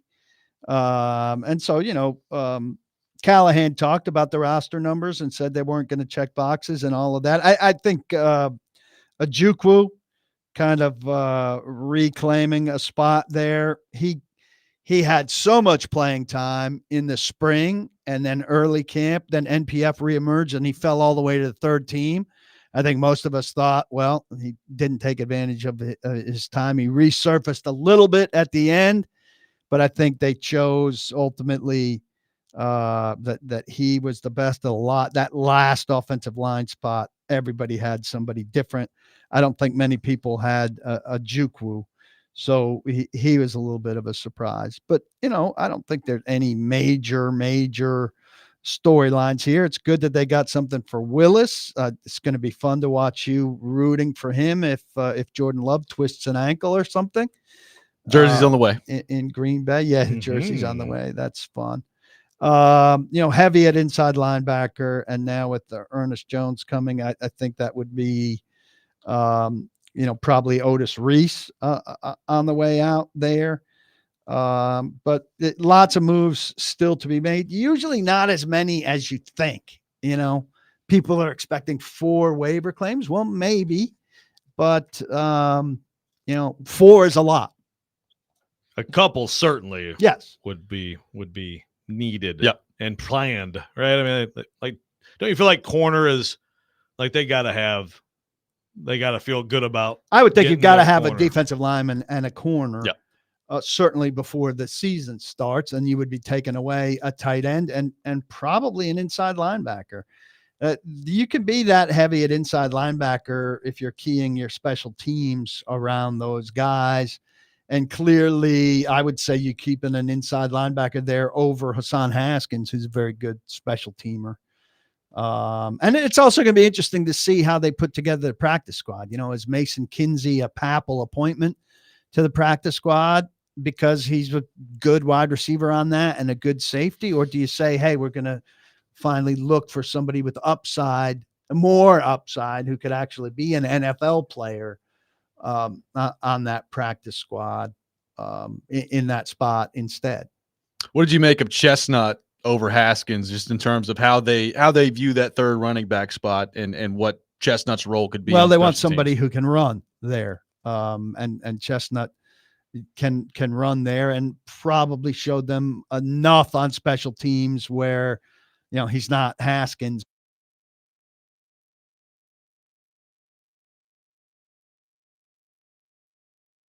So, I mean, the distance between him and Haskins as running backs is pretty substantial. Finally, some respect for Chestnut. I tell you, it's about darn time. I mean, I think they can do better than Chestnut on the waiver wire. I would imagine they're running backs all over the place, but they'd like him for what he is for them. So, pretty good third back. Pretty good third back if he stays. What did you think of the Ernest Jones trade? So the Titans bring him in. I would assume he's starting alongside Kenneth Murray there now on the defensive side of things. I saw your tweet this morning, though, saying, quote, Ernest Jones's knee could be an issue when he takes his Titans physical. Teams typically pass guys they want to bring on, but he's coming with some of that, or something that was a problem in LA. Your thoughts on the Ernest Jones part? Well, the initial thinking is, boy, they fleeced the Rams. Well, the Rams are giving him away for practically nothing. These are 2026 picks, so they're not getting a return forever. So he had a huge falling out with the Rams. So you wonder what that's about. I think he may also be overweight. So I don't know how quickly you're going to get him plugged into the first team. Maybe not for the opener. The other thing is he has not been great in coverage. So the Titans get another inside linebacker who's not great in coverage. I don't think anything changes in terms of the nickel and dime plan where the inside linebacker is going to be out. He's a Chance Campbell replacement. Chance Campbell was pushing Jack Gibbons. I think if Ernest Jones is healthy and fit, that he should be better than Jack Campbell, and that a change of scenery will probably Jack Gibbons, and that the change of scenery will probably do him well. But it may take some time. And, he was pushing for a new contract. He's got to come in and earn a new contract here. So if he's got any kind of attitude about expecting a new deal as part of a trade that includes 2026 draft picks, that mindset's going to have to change. This is not nearly the celebratory reaction to this that I saw and heard some yesterday. And mine has changed, after doing some digging on him. So obviously the knee definitely is a thing. How much of a thing? Huge question. But to your point there, if you start Murray and Jones, it is kind of the same. They're both great blitzers, right? They're downhill playmakers. I mean, it sounds good in a lot of instances, but maybe you do need someone who you feel better about in coverage as one of you when you have two linebackers on the field. Well, but who is that? That's not Dr. Jack. Who is that amongst that amongst their people? They don't really have that guy. Otis Reese. Jamal Adams. Yeah, well, Jamal Adams, the linebacker. Jamal Adams is, a safety by trade, but he's not a good runner either. He's not a coverage guy as much as he's a come down. But as a linebacker, he'd be a good coverage guy, right? I mean, like when we judge coverage guys, Jamal Adams, you should be able to do it at that level, right? Yeah, but he's not. I don't think it's his forte either. He can't even cover a tight end. Holy cow! I think he can, but I don't think. Also, is his body going to disintegrate the moment he comes in contact with somebody too? I just don't think it's a strength for them out of that position. But certainly nickel and dime, they're looking to get DBs involved. Their Molden's going to have a role sometimes in that. McCreary against smaller backs. I think we're going to see game by game some determinations on who can do what. So one thing it's pretty clear to me after the Jones trade yesterday, Rand Carthon not scared off by knee issues with guys that he's trying to acquire, be that L'Jarius Sneed or Ernest Jones. We'll see how it works out with both those guys, but I guess some risk involved with both of those in terms of giving up future draft assets to bring guys in who may or may not have significant knee problems. And, it's kind of a thing that they were going to stop bringing in injured guys. Yeah. Sneed is a special circumstance, I would say, because he's such a good player that you say, hey, we'll take it there. I think with Jones, they just felt like, my perception is, hey, we need a guy. He's cheap. He's got upside. We'll take our chances. He still has to get through a physical. Generally, you guys going to pass your physical if you want him, but they're going to look at it certainly closely, and we'll see. So we can do a little more on this, but I just want to bring this up because it's really interesting. There's a lot of excitement about Rand Carthon and what he's done. A lot of let Rand cook going on with Titans fans. I mean, I think it's with everything we know. I like the move. Still on Ernest Jones. I just think it's just like pump the brakes on your Super Bowl reservations. But here's the defensive additions. I want you guys to react to a reaction to it. So here additions: Sebastian Joseph Day, Devondre Sweat, Ernest Jones, Kenneth Murray, not one by one, L'Jarius Sneed, Chidobe Awuzie, Quandre Diggs, Jamal Adams, Denard, and then obviously okay. So those are the ads, and in some cases injuries age, things like that. So Stephen Reed, who covers the Colts for Stampede Blue, says, did the Titans secretly hire Ryan Grigson? This is his MO, to sign or trade for older guys on their way out of the league and leave the roster with little to no young talent for sustained success. It's interesting the different viewpoints on this. I mean, you could look at it. First of all, I do like some of the young guys. Like I like Sweat, I like Brownlee, and Harrell is a heck of a 7th round pick, right? So there's some young guys who are being added who seem to be adding value. But it's an interesting thought. There is a heavy injection here of veteran / some injury history in this defense. Well, Diggs is old, right? He's going into year 11, I think. Snead has a knee issue. Awuzie has had a lot of injuries. Awuzie's had one big injury. He's 2 years out of it, which is where you would want a guy to be. Jones is coming in with a knee injury. Murray is just in year 5, so that's not a thing. Sweat's rookie.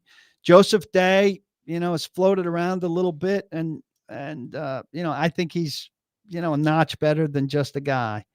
So I mean, I think it's fair. They're counting on a lot of health, and they're counting on a lot of age. Jamal Adams, not young and banged up quite a bit. So a lot has to go right, and somebody's going to be hurt. Yeah. So it's just a matter of which one, where's which the bad ones? luck. Well, Awuzie's 29, Snead's 27, Ernest Jones is 24, Kenneth Murray is 25. It's not all old. Yeah. And now there is some injury history with some of those, but it's not like there's just an entire group of old pawpaws. And there's no avoiding some injury. Right. Yes, right? It's football. And Murray is a great, that's where he's a guy who I think has a lot of talent, and it didn't work out exactly right, but you want that guy. That's where that could be a nice value pickup, right? He's a good test case, right? Because he was ineffective, really, in a lot of ways. And they're bringing him in, and they're going to use him differently. And so how effective he is kind of a test of the coaching and the scheme and the vision and all of that. He's a symbolic guy here. We'll have more with Kuharski coming up next. Take your thoughts on the Titans on our phone and text line, driven by WilsonCountyHyundai.com, 615-737-1025. Robby and Rexrode, 1025-1063, The Game.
Welcome back in. Robby and Rexrode, 102.5, 106.3 The Game. Paul Kuharski from paulkuharski.com with us. Taking your thoughts on the Titans as well. 615-737-1025 is our phone number. You can hit us up on our phone line or our text line, driven by WilsonCountyHyundai.com.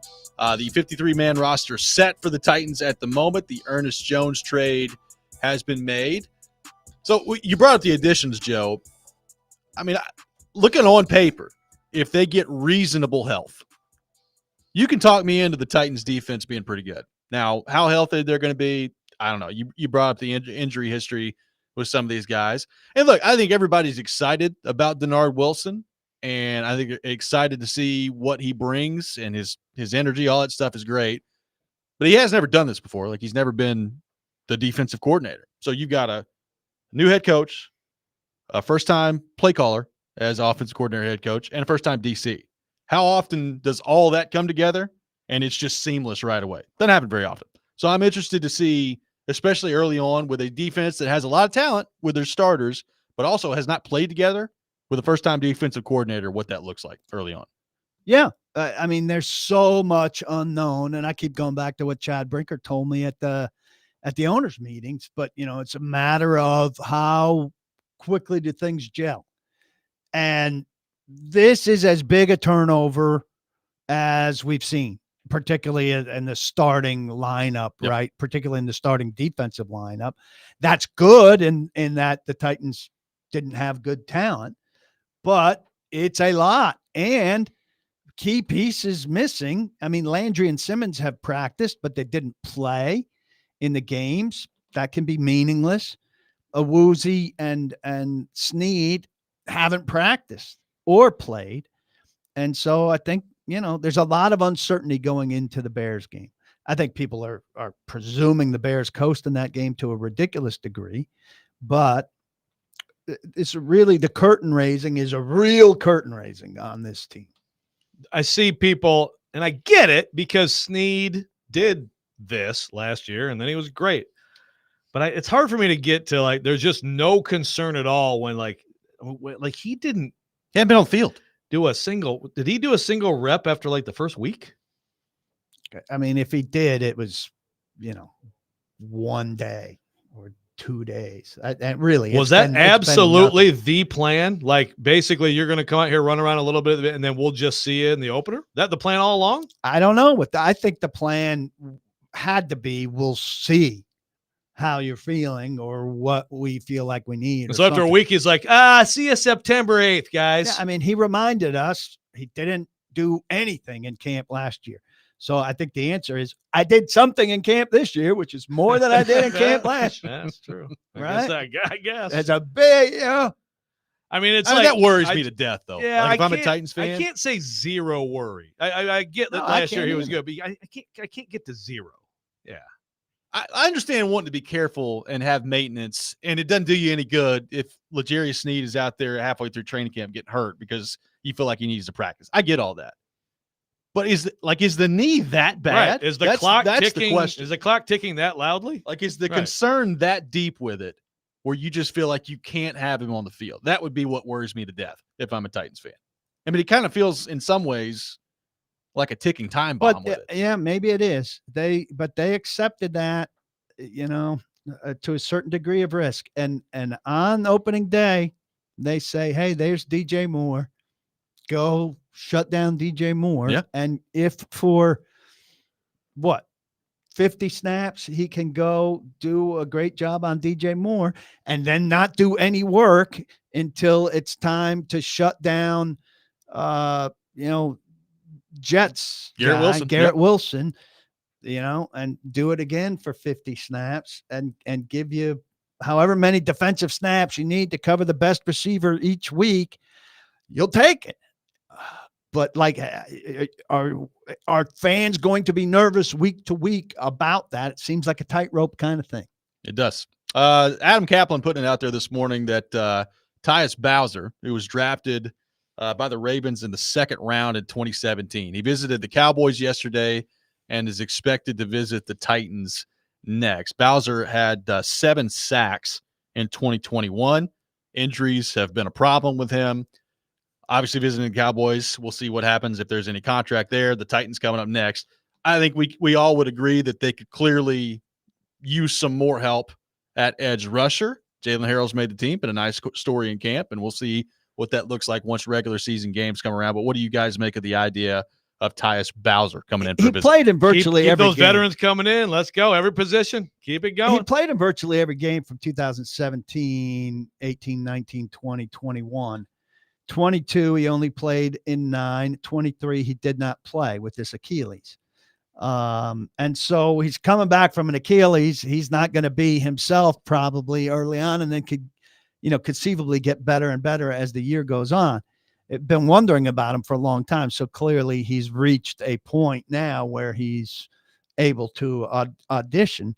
I love the idea of the guy, particularly if, his Achilles is checking out well, and they feel like he's going to be at that point where he can get better and better. They're thin. I'm not a believer in Caleb Murphy. I think he'd be fine on the practice squad as your designated pass rusher. I'd rather have Tyus than him. I think he's got more upside. Yeah, that seems like an easy. Murphy is I think a practice squad player. Obviously, Harrell has elevated himself. He's going to be out there. Key can give you a burst here or there. What about Weaver's been? Are we not concerned about Weaver is always invisible. Weaver's never been a guy that I think can rely on to be a starting player, but it feels like in camp this year he's just kind of disappeared. He really has. He didn't have a stat in that final game in 19 snaps. 19 defensive snaps. He did have a drop into coverage. Yeah, which is did not go. I mean, that's on the coaches to me. Callahan's talked about you don't ask guys to do stuff they can't do. He can't drop in coverage, so don't ask him to drop in coverage. I might ask about that today, but I think that's a coaching error, not a Weaver error. He's doing what he can back there, which isn't much. Yeah, you're going to throw these occasionally. You throw these. I mean, they brought a safety linebacker, so you drop a D lineman. It's typical, right? Zone blitz. It's just he just looked very awkward. Not that D line. He just looked very awkward doing it. Yeah. But then it's with the guy you least expect is all of a sudden he's right there on the slant. Picks it off. Just didn't work. Right. Except he wasn't. Except he wasn't. I mean, they look, made a play. I never believed that he wasn't going to make the team. But I said it to you yesterday, right? I mean, I think your phrase that you used was, "Yeah, I think Rashad Weaver's going to make it." I mean, isn't that phrase itself kind of an indictment of what his camp was like? He's making it because they don't have an alternative. But the reality is that he could be better still than Bout. I mean, that's a guy like that. I think it's definitely worth a tryout and a look. Yes, but here's the thing too. A lot of people fan wise are being very, and we're doing it here. Rashad Weaver is not a great player. Well, they're going to have some spots on defense that are filled by not great players. Yeah. We're talking about the size of this overhaul. I mean, we want every spot to be a good, a B+ player. When you have the empty fourth drafts outside linebacker needs to be a B+ player. It's not going to happen. Yeah. Well, especially again, like there's a reason they've had the regime change. Some legit, maybe some more than others, but like bad drafting has gotten them to this point where they are like the Colts guy may be right, but also like, why do you do that? Because you have to. Yeah. Now, I think the drafting this year looks pretty promising early. It's early, but it does look like a pretty promising draft so far, right? And Nick, the Caleb Farley, they had some goose eggs. Caleb Farley cut is not a headline in Nashville if you've been paying attention. Caleb Farley was not on the 2024 Titans as of midseason 2023. Yeah, but Caleb Farley, I disagree with you. Caleb Farley is always a headline because he was a first-round pick. Bust. That's why. I mean, that's why it's not a headline. Well, but we can't. You're talking about it. We talked yesterday. Yeah, we talked yesterday. Talking about it because you made it a headline. We talked yesterday about the possibility of Caleb Farley making the team. Hey, he looked no good. possibility. He looked good. Now he's going to be like, oh, that was never a way. No, I'm saying when he got hurt in the middle of last year on special teams, that was the end. Very stilly of you. When something happens, you were like, I told you all along. I'm not saying I told you. Everybody knew. If you didn't know, you weren't paying attention. Okay, that's good. Plus, the guy never played higher than like third team in all of practice. I mean, it's a nice story to root for him because he went through personal tragedy and all of these injuries. He had no I mean, he was terrible out there. Is, I mean, I'm not is shocked that he Voldemort didn't still make- talking? I'm not shocked he didn't make the team. Great hit by him on Sunday, though. It was a great hit. Yeah. Good for him. And you could hear in what Brian Callahan said that it was nice for him to be out there and everything. There was a send-off. But I will defend Nick in that Caleb Farley as a first-round pick is always going to be a person worth discussing. Well, Good maybe- job, Nick. I support you. That's not a discussion. That's a headline. And if it was a headline, it was a headline about 20 or 17 hours ago. Not this morning. 615-737-1025, our phone Complain number. More of about your everything. thoughts on the Titans coming up next. Get PK's thoughts on the Malik Willis deal as well. Robby and Rexrode, 102.5, 106.3 The Game.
Tune in to 102.5, 106.3 The Game this Saturday at 6:30 for our college football game of the week. Notre Dame taking on Texas A&M, presented by Twin Peaks Restaurants. Take your tailgate to Twin Peaks, home of 29-degree drafts and wall-to-wall sports. Welcome back in, Robby and Rexrode.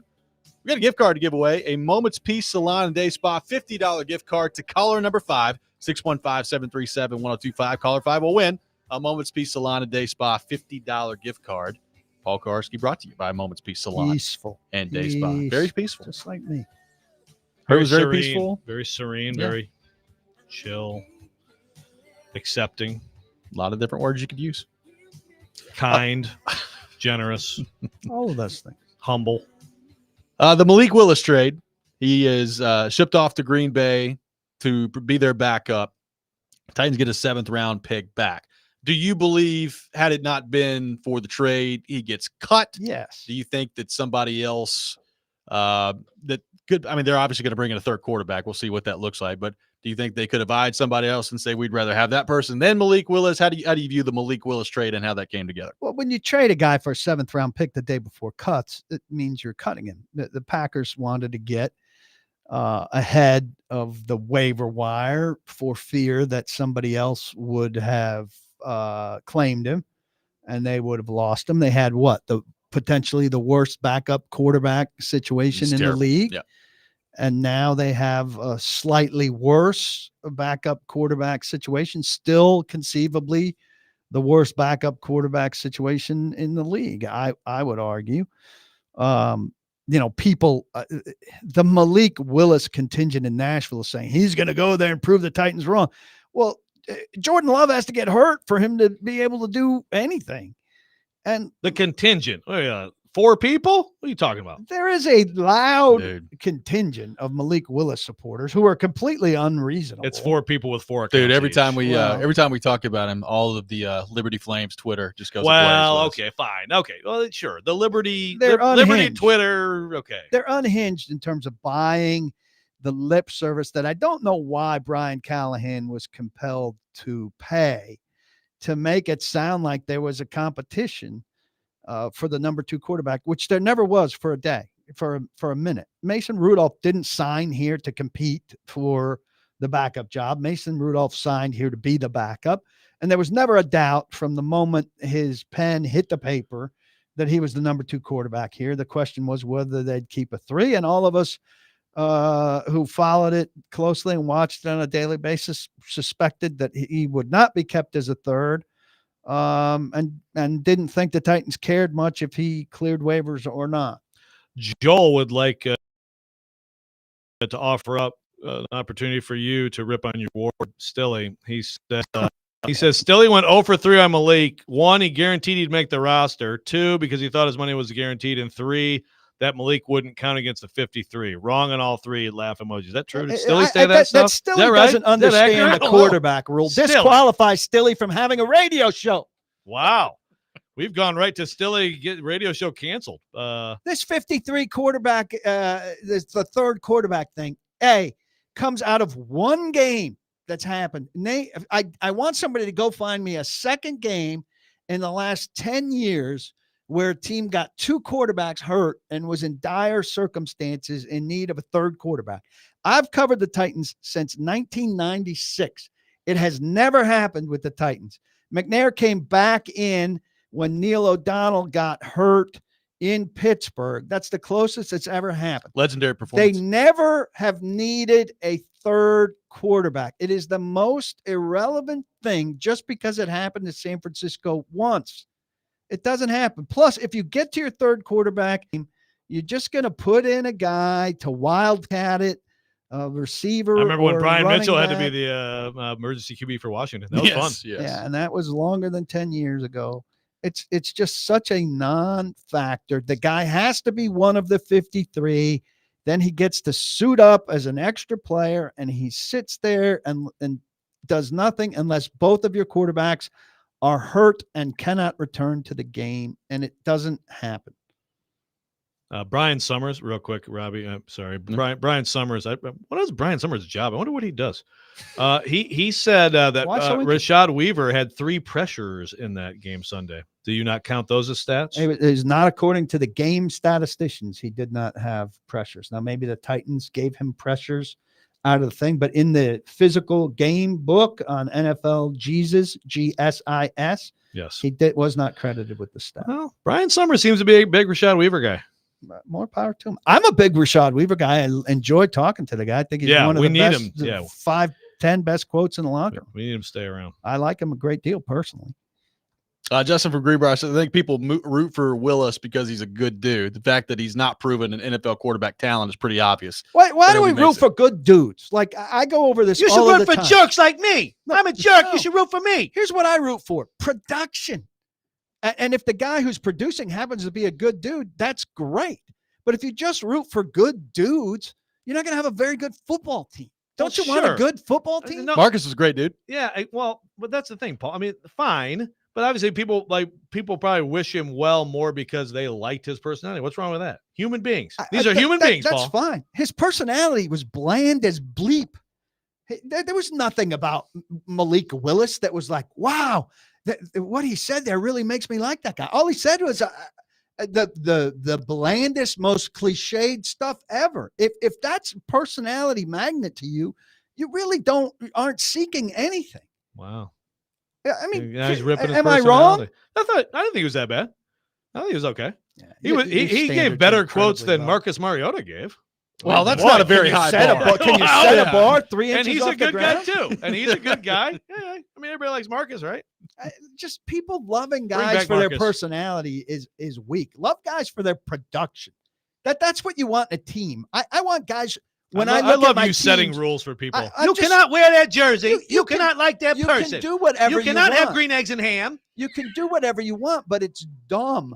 You don't root for Byron Ely and Bryce McCain because you like them and you're rooting for an underdog Some story. deep cuts here. Root for DeAndre Hopkins and Calvin Ridley because they can produce and win games.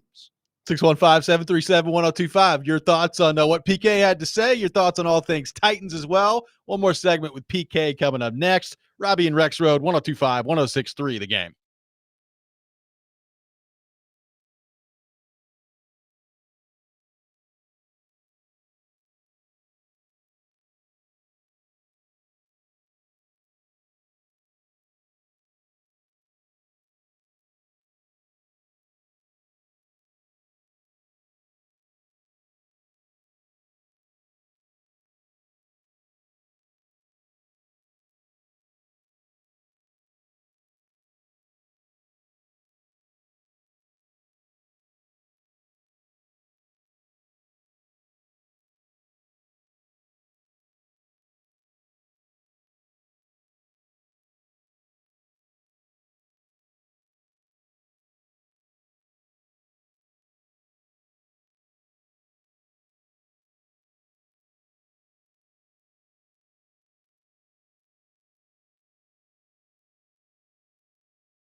Welcome back in. Robby and Rexrode, final segment of the day. Paul Kuharski with us.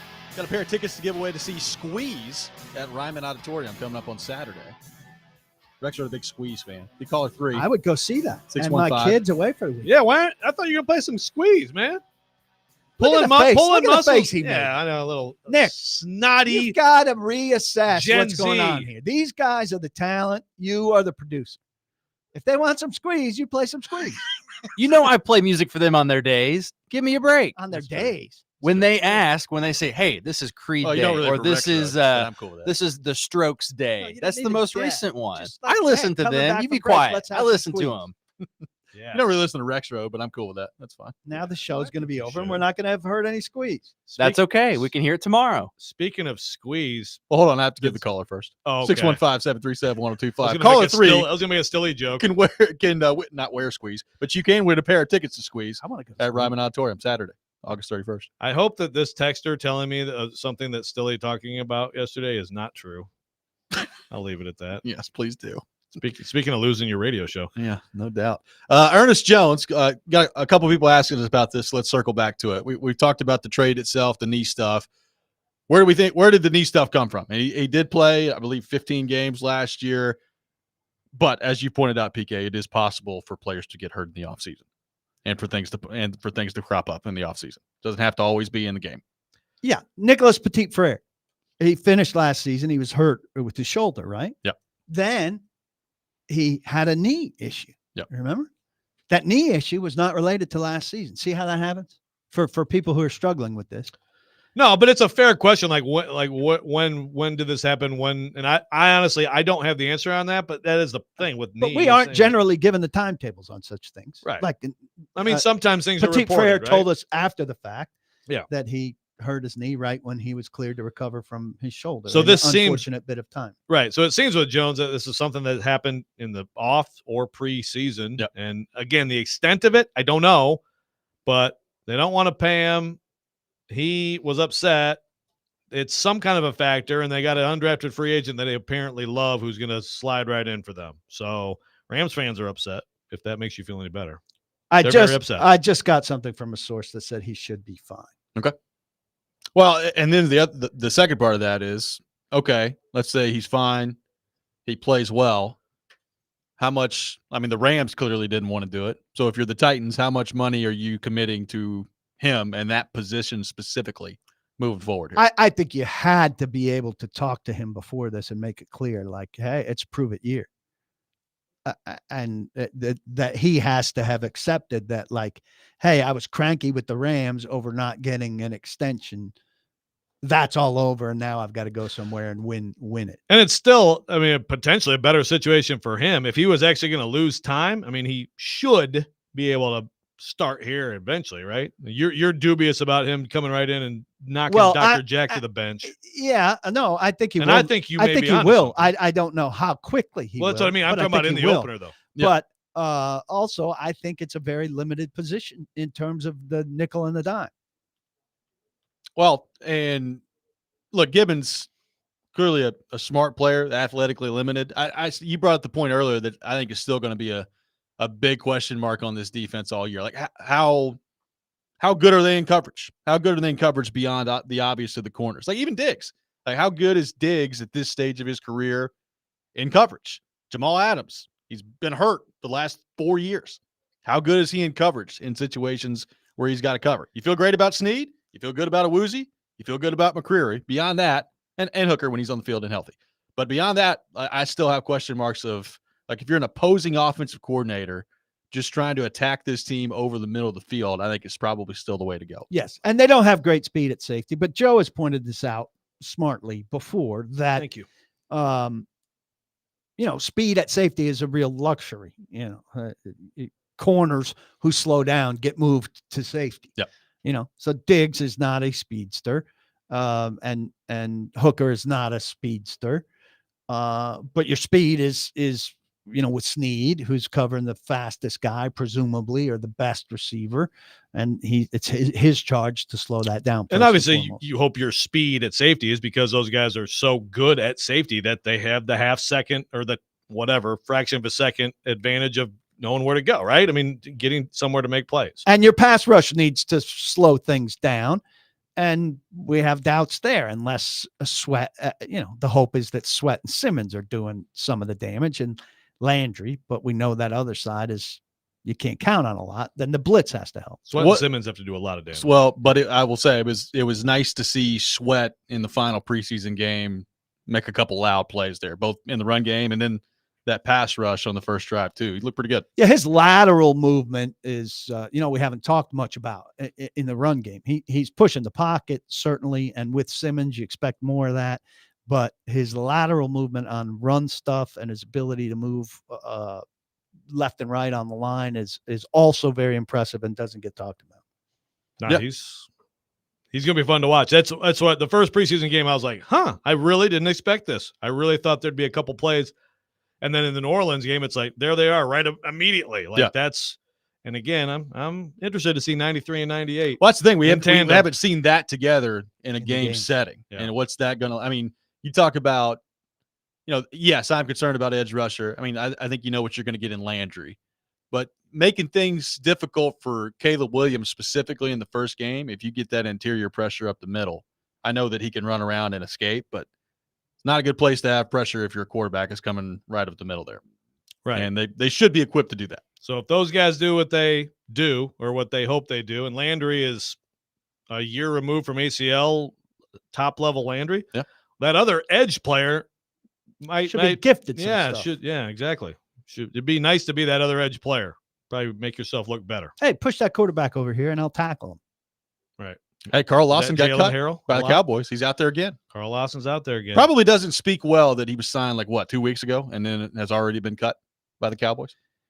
Well, probably not. But also, you've got your thing going and you're saying, hey, we'll take a flyer on this guy. And if he doesn't do something immediately, you're like, oh, all right, that didn't work. It's a quick decision thing and it's hard to come in the door and make a immediate impact. Brian Summers, points out that the QB hurries are not on NFL Jesus, only the hits and the sacks. Well, there you go. Rashad Weaver was actually a disruptor. And we just didn't notice. I mean, who couldn't notice him in that game? Well, then speaking of edge rusher, big question heading into year 2 for me is Jalen Harrell a nice camp story? Or does it translate to regular season action? That's a big question. Great question. Listen, that's a question about everything we've seen. And we got 2 more weeks of talking about this stuff before we get meaningful data. And we've emphasized that throughout. And I think anybody that's not emphasizing that throughout is doing a disservice. All of this has some level of meaning, but how much we don't know until we see what happens when things are actually meaningful. And then you say, oh, that Harold stuff in the preseason actually meant something. Or we say, oh, that was a flash in meaningless games that doesn't really translate. And by the way, it's one game, and then game 3 could blow up those narratives too. Yeah, for sure. We feel good about Hopkins being ready to go week 1 against Chicago. We have no cause for anything except based on what Callahan said, and he expressed optimism. That's another thing. Nice to see them out there. Yep. I mean, the trio of skill players on both sides of the ball, when you're talking about those 3 receivers, those 3 corners, I mean, among many storylines in game 1, that's what I'm looking for, is those 3 guys playing receiver together. How does that affect what the offense looks like? And then for the first time on the field together in a game setting, those 3 corners together against that receiving core, which is going to be probably not the best they see, but it's up there. That's pretty good receiving. And I think out of that, you want safety blankets, particularly on offense. And to me, the safety blankets early are Pollard and Spears and Boyd. Do you look at Pollard? I know we're running short here, but do you look at Pollard now as more he's the guy, then Spears is the backup, a little more than just a co-RB thing? A little more, maybe 60, Pollard 60, looks good. 40. Pollard looks good. I don't take anything out of him having had the first series because I think they were just checking boxes to get people their time and stuff. But he's, I think, a little more clearly the first. Get some physicality. PK, football. Thanks for being with us. Great to be here. Don't block the box. Be sure to lock your locks. That does it for us today. Chase and Big Joe is up next. You're listening to 102.5, 106.3 The Game.